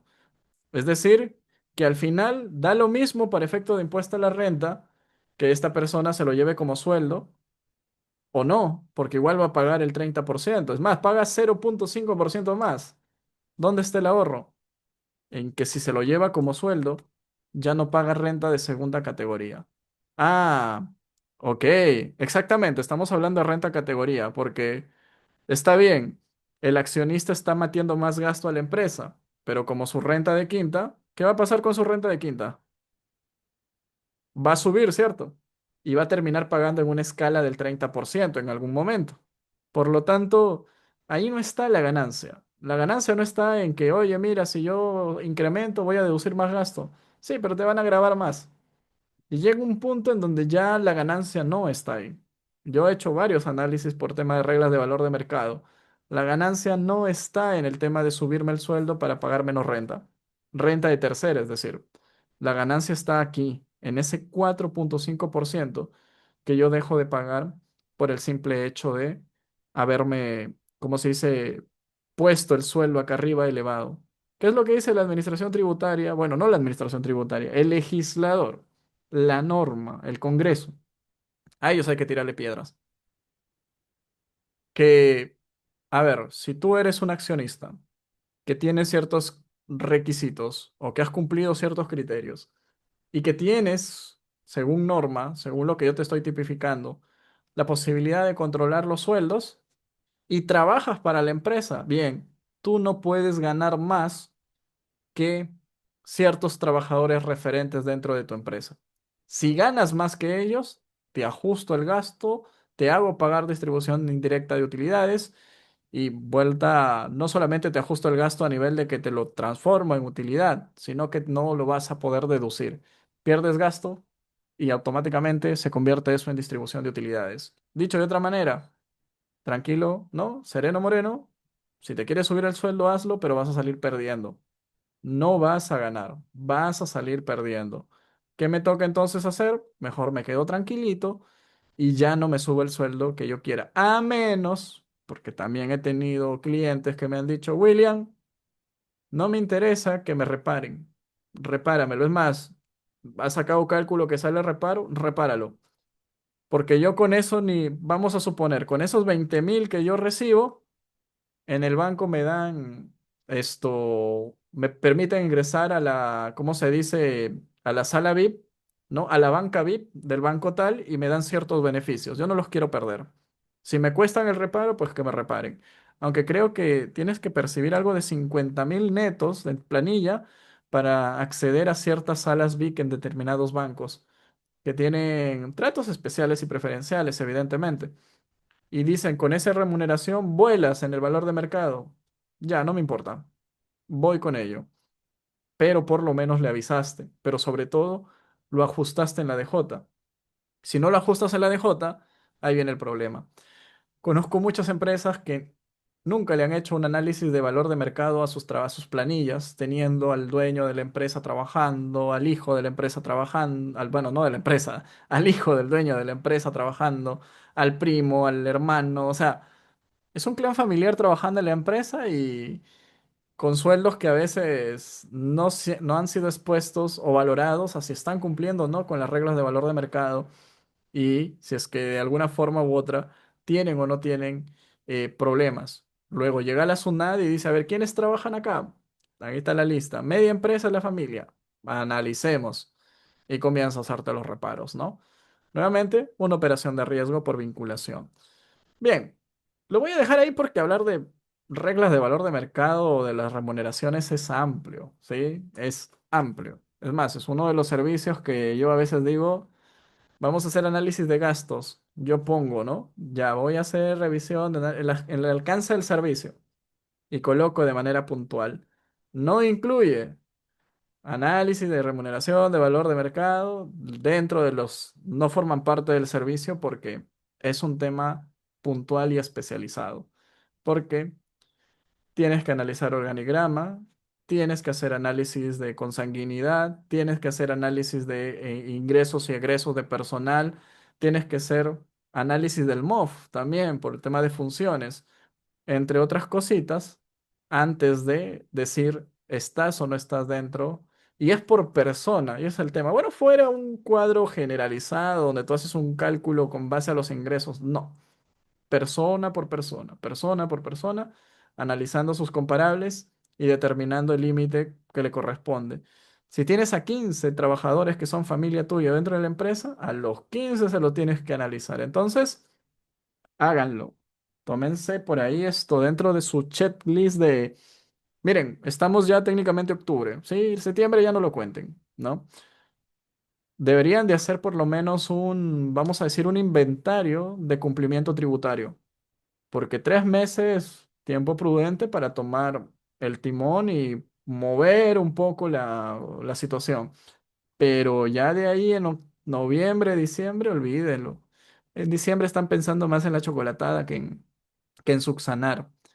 Y peor aún es cuando te escribes en el curso ¿cómo se dice? De cierre contable 2025, ¿no? Cierre contable tributario 2025 y recién te enteraste de que tenías que hacer esto. Ya cerró el ejercicio. Ya incluso declaraste la planilla de enero, porque te inscribiste en febrero. Y mejor dicho, diciembre lo declaraste en febrero, ya no en enero, y ya no tienes más que rectificar tu PDT si es que quieres subsanar eso de reglas de valor de mercado. ¿Sí? Nuevamente lo repito, checklist. Hagan su checklist de qué es lo que tienen, qué es lo que les falta y proyéctense a cerrar un buen 2025. Que no les pase lo que les pasó a alguno de estos casos. Responsabilidad solidaria. A ver, díganme ustedes, ¿no es acaso normal o común el cruzarse con gerentes que a la contabilidad no les interesa? Los leo, mientras tomo un poquito de agua. Los leo. Libérense, este es un momento para liberarse. ¿Se han cruzado o no se han cruzado con gerentes que menosprecian la contabilidad?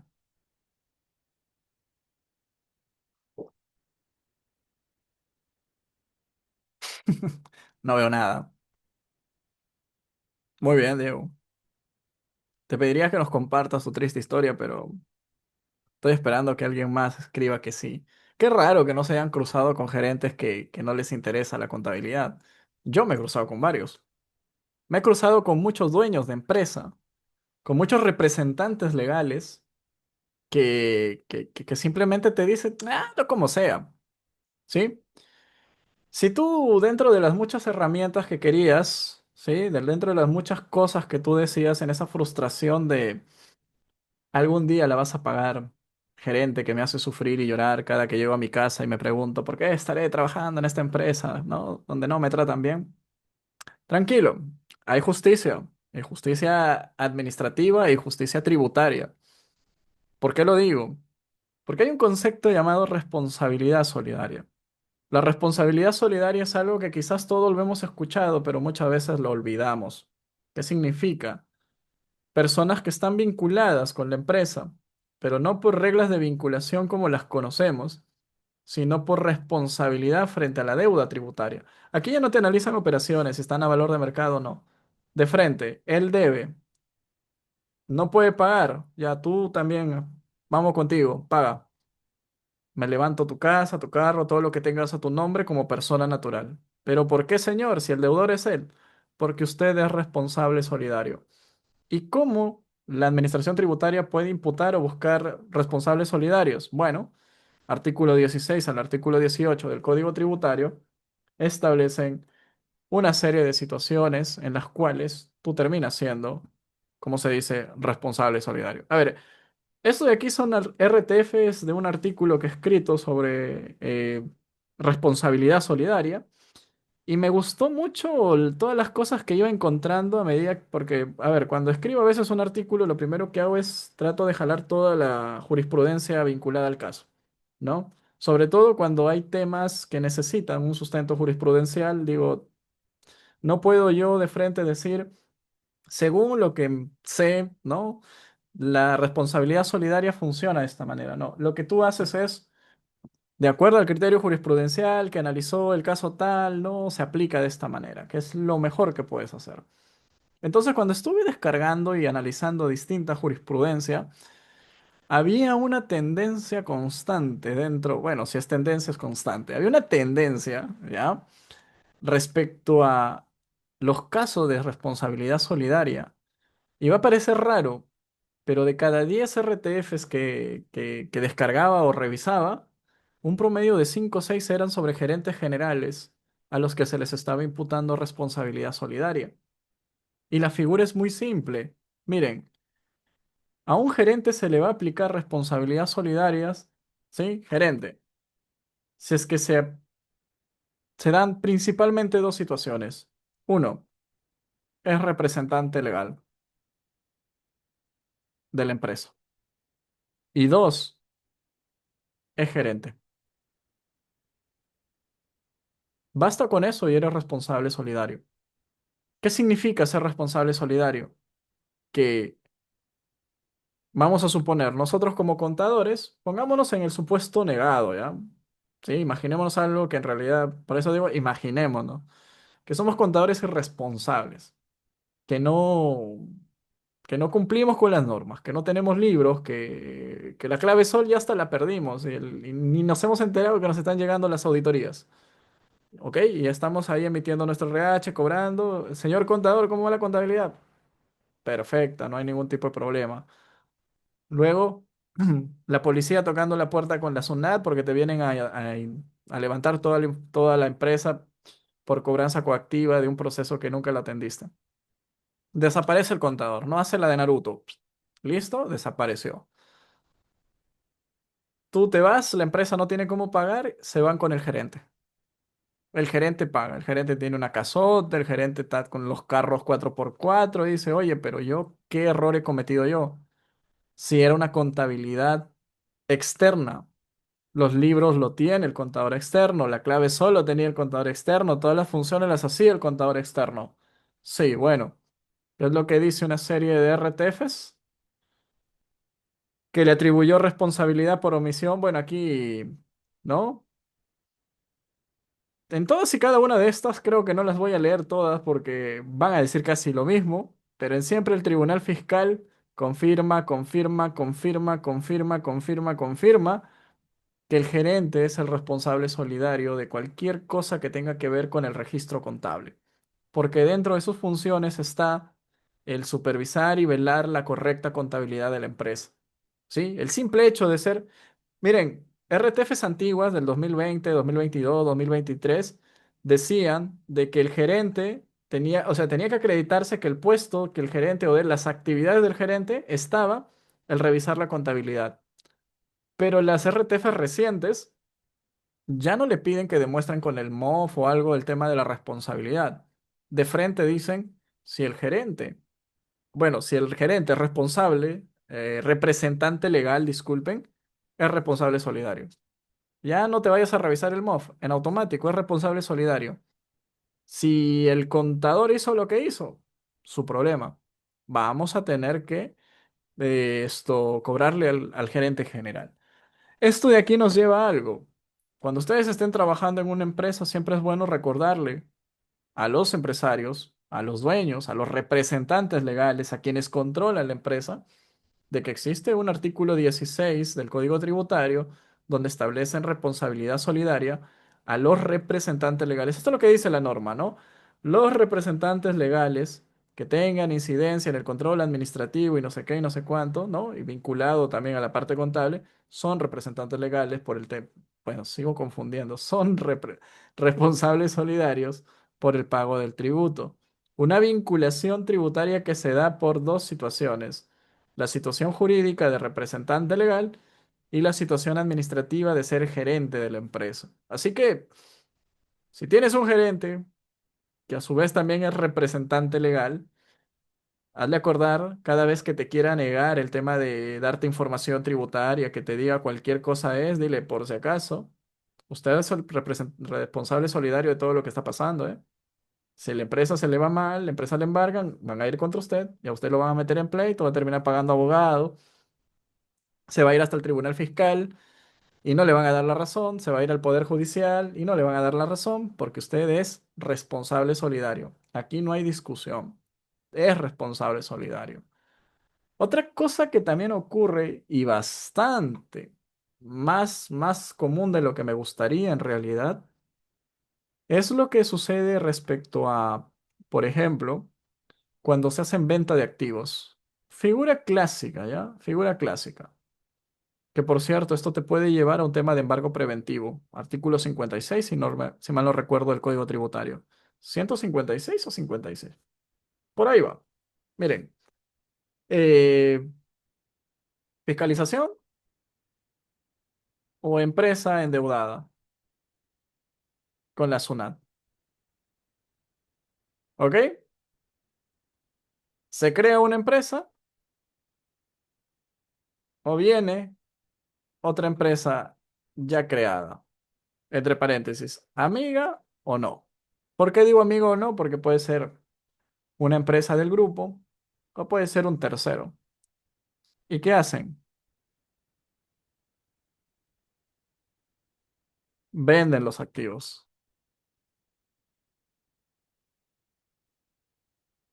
En ambos casos venden los activos de la empresa. ¿Qué ocurre con esto? Muy simple. Existe, de acuerdo al artículo 17 del Código Tributario, una vinculación por responsabilidad solidaria por la adquisición de los bienes. ¿Ok? Ojo, no cualquier bien, ¿ah? Vamos a suponer que es una empresa constructora y le estás comprando un escritorio, ahí no hay responsabilidad solidaria. Pero si es una empresa constructora, le estás comprando sus oficinas, le estás comprando sus vehículos, le estás comprando, no sé, sus equipos de telecomunicaciones y todo lo fundamental para que se dé el negocio, tú eres responsable solidario. Y aquí hay dos cosas que deberían tener mucho cuidado con el tema de la responsabilidad solidaria por el tema de bienes, porque en más de uno de estos de acá, ¿no? El tema, si ustedes podrían ver cese de 2 años, ¿por qué mencionan el tema de cese de 2 años? No opera el cese de 2 años. No sé si por acá arriba habrá otra vinculada al tema de años. Bueno, no lo hay. Es porque en el caso del artículo 17 vinculado a responsabilidad solidaria por adquisición de bienes, hay un plazo de prescripción. Plazo de prescripción de responsabilidad, ¿ok? Responsabilidad tributaria. ¿Qué significa? 2000, vamos a suponer, 26 de septiembre del 2025, ¿ya? Compro activos relevantes de una empresa. Viene SUNAT el 30 de mayo del 2027 y me dice, tú eres, ¿sí? Ay, disculpe, me falta la tilde, tú eres responsable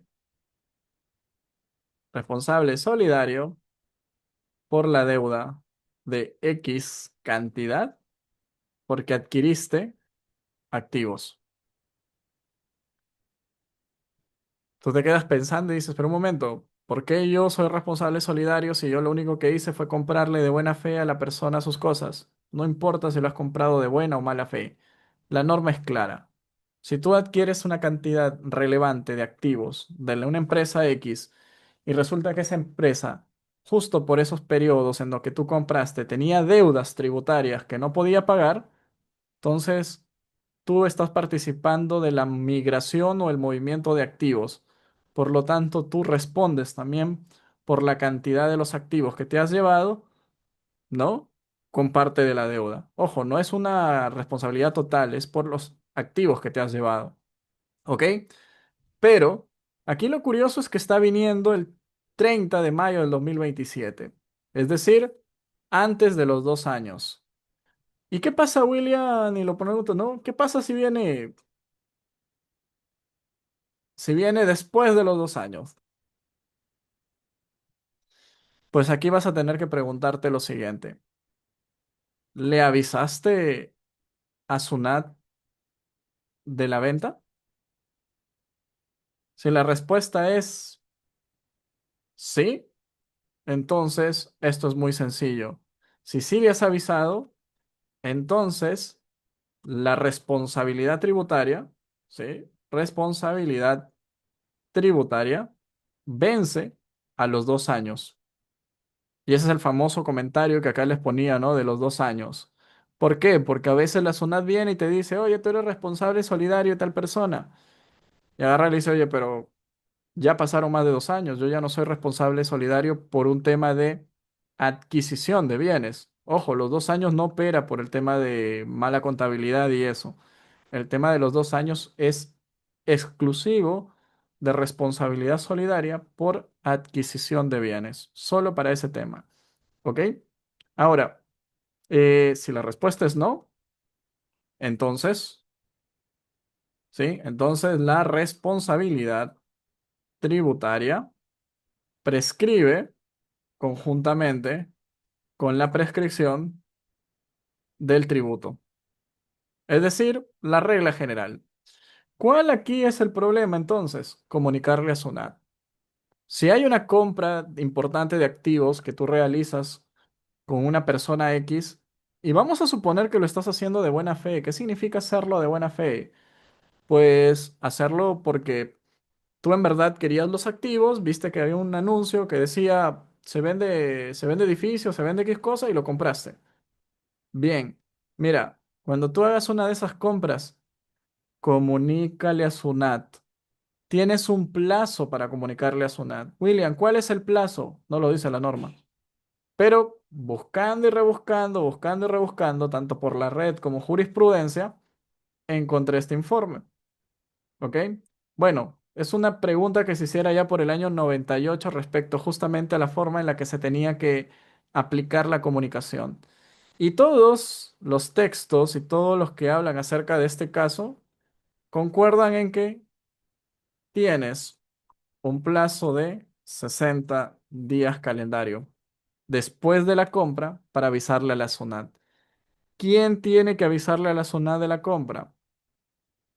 O una de dos, o el comprador o el vendedor. Por acá hay un caso bastante interesante. No sé si lo he colocado dentro de las RTFs. Ah,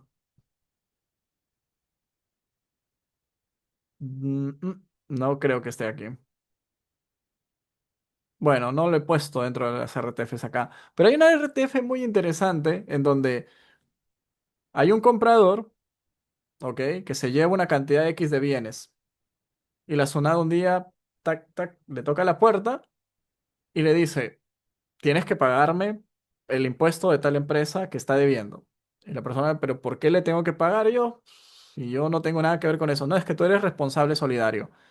Y le dijo, no, pero yo le compré hace más de 2 años. Ya venció el plazo. Y le dice, no, el plazo no ha vencido porque nadie ha comunicado a la SUNAT la compra. Entonces, como nadie ha comunicado a la SUNAT que se ha hecho la compra, entonces, pues digámoslo, el plazo de prescripción es conjuntamente con el tributo. Ah, ojo, este vencimiento de 2 años es ininterrumpido. ¿Qué significa? No se detiene ni vuelve a foja cero, es lineal. 2 años, punto, se acabó. En cambio, la prescripción como la conocemos, recuerden, se suspende o se reinicia, o sea, vuelve a cero. En cambio, la prescripción de la responsabilidad solidaria por adquisición de bienes, no hay suspensión. Siempre va contando.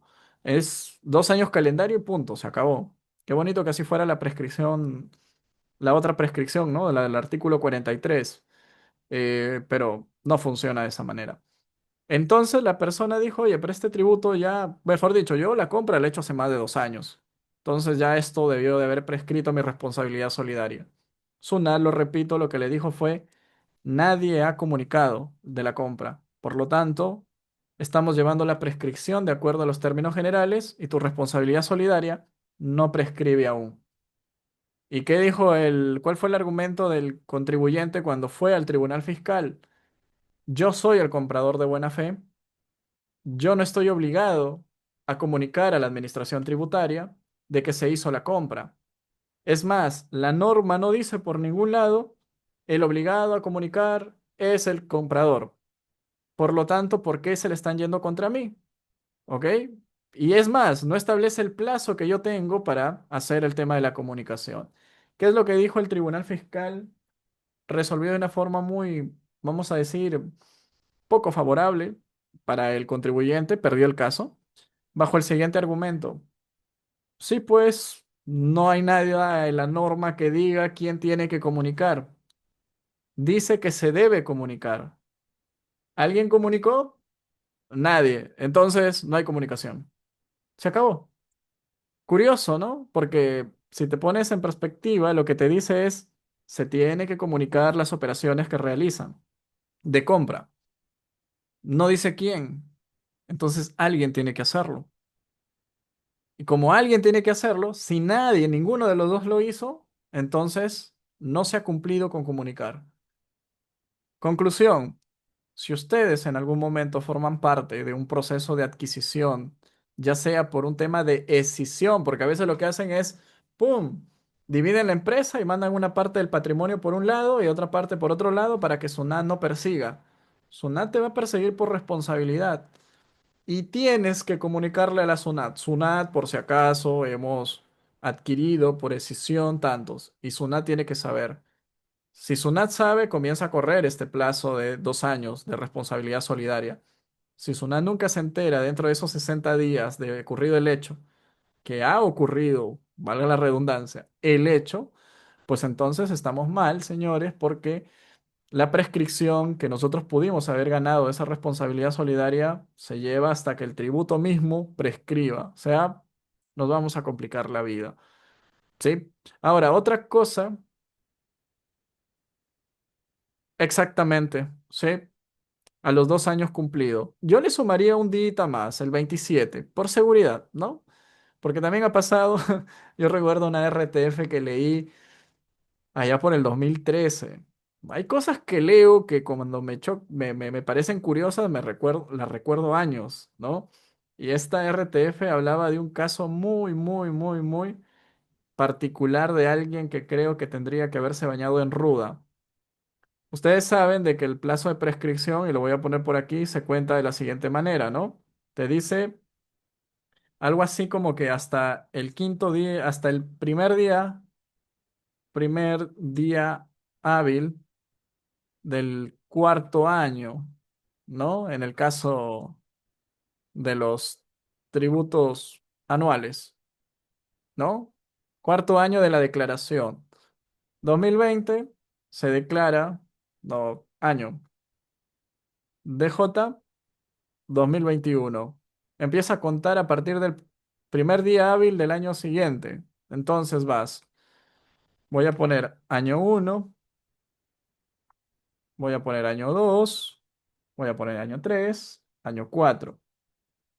2022, 2023, 2024, 2025, pero en realidad, según conteo, según esa RTF, va hasta el 2 de enero del 2026. Ahí es cuando termina verdaderamente de cumplirse los 4 años. ¿Ok?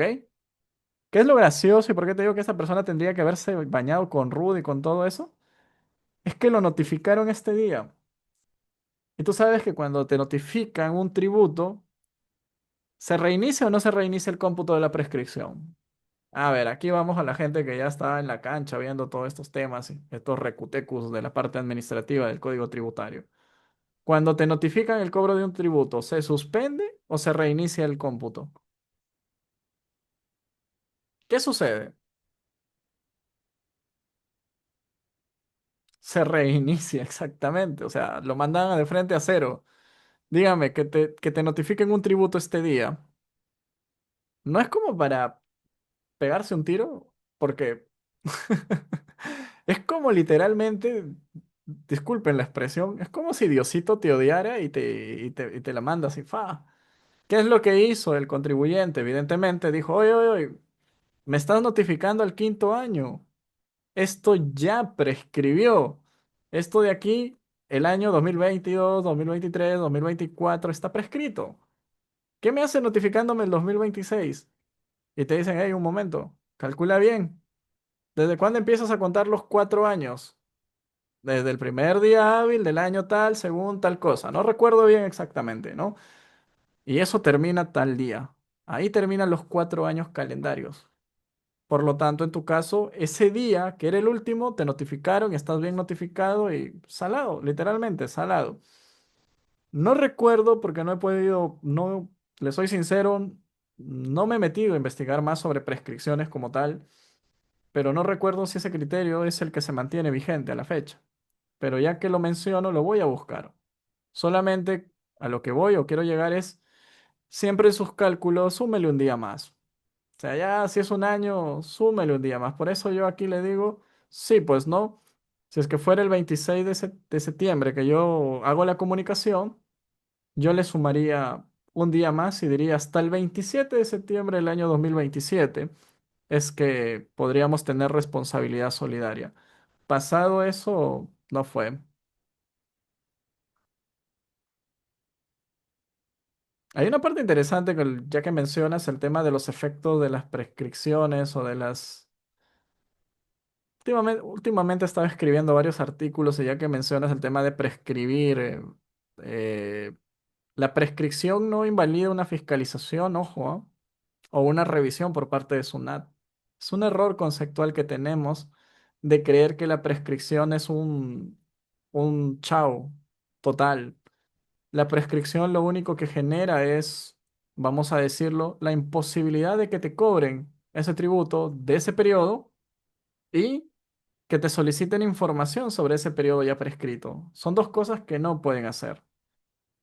Pero la administración tributaria lo que puede hacer es meterse a un periodo prescrito y decir, oye, oye, oye, mira acá aquí sus corridos de crédito y saldos están mal, porque debió de haber declarado tanto, tanto, tal, y te recomponen el saldo y te lo arrastran. 2020 prescrito, 2021 prescrito, supongamos, 2022 prescrito, 2023 prescrito, pero te están arrastrando el saldo, ¿no? Y llegan al 2024 y te dicen, mira, tu saldo arrastrable que viene desde el año 2021 hasta acá, me lo ajustas porque está mal. Y multa por haber declarado cifras y datos falsos, dejaste de pagar tributos tales y tales periodos, ¿no? Y tú dices, oye, pero me has arrastrado el saldo desde un periodo prescrito. Sí, ¿dónde dice que no te puedo hacer una revisión de esa naturaleza? ¿Ok?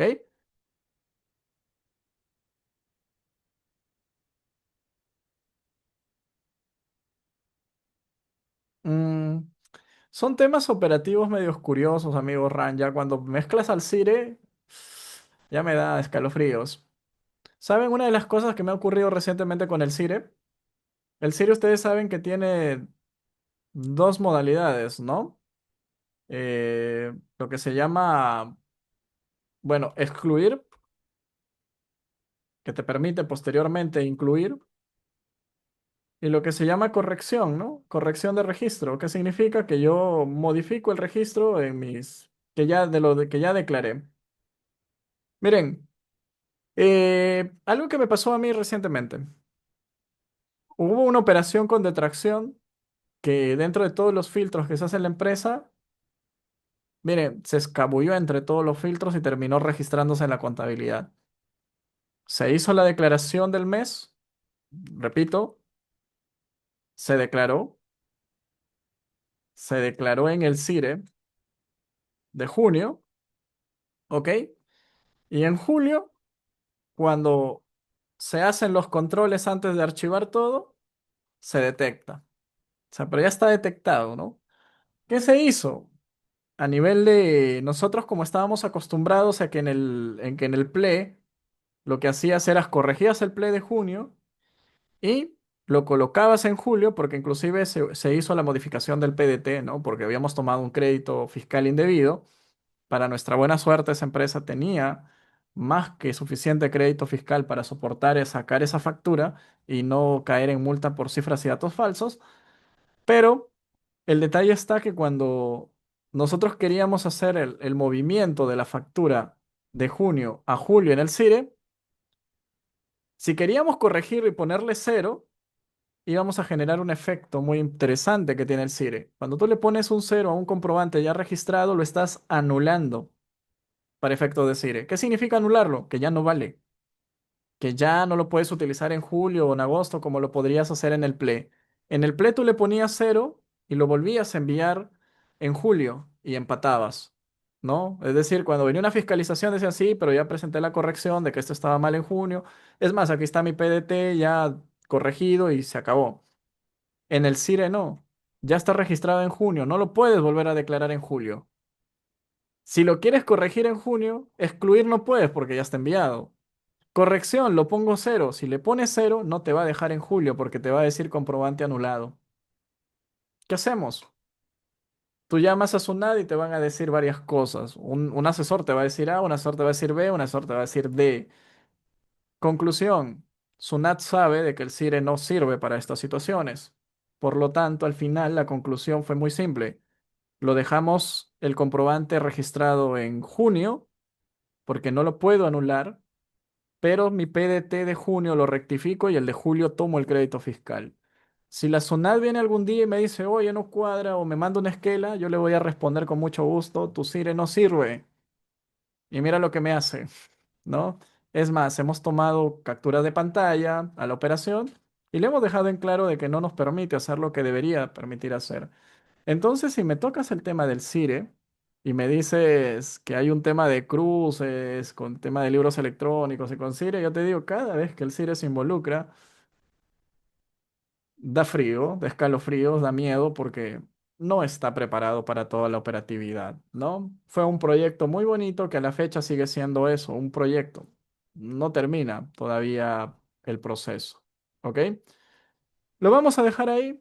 Lo vamos a dejar ahí. En realidad nos hemos saltado de varias cosas, pero siento que al menos hemos compartido algunas ideas interesantes respecto a cómo funciona alguno, o más que nada entender el concepto de vinculación. Sobre todo que cuando hablar de vinculación no es solamente precio de transferencia.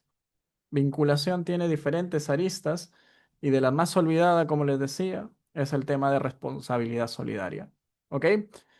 Muchas gracias como siempre por estar ahí y cualquier cosa, ya saben, me escriben.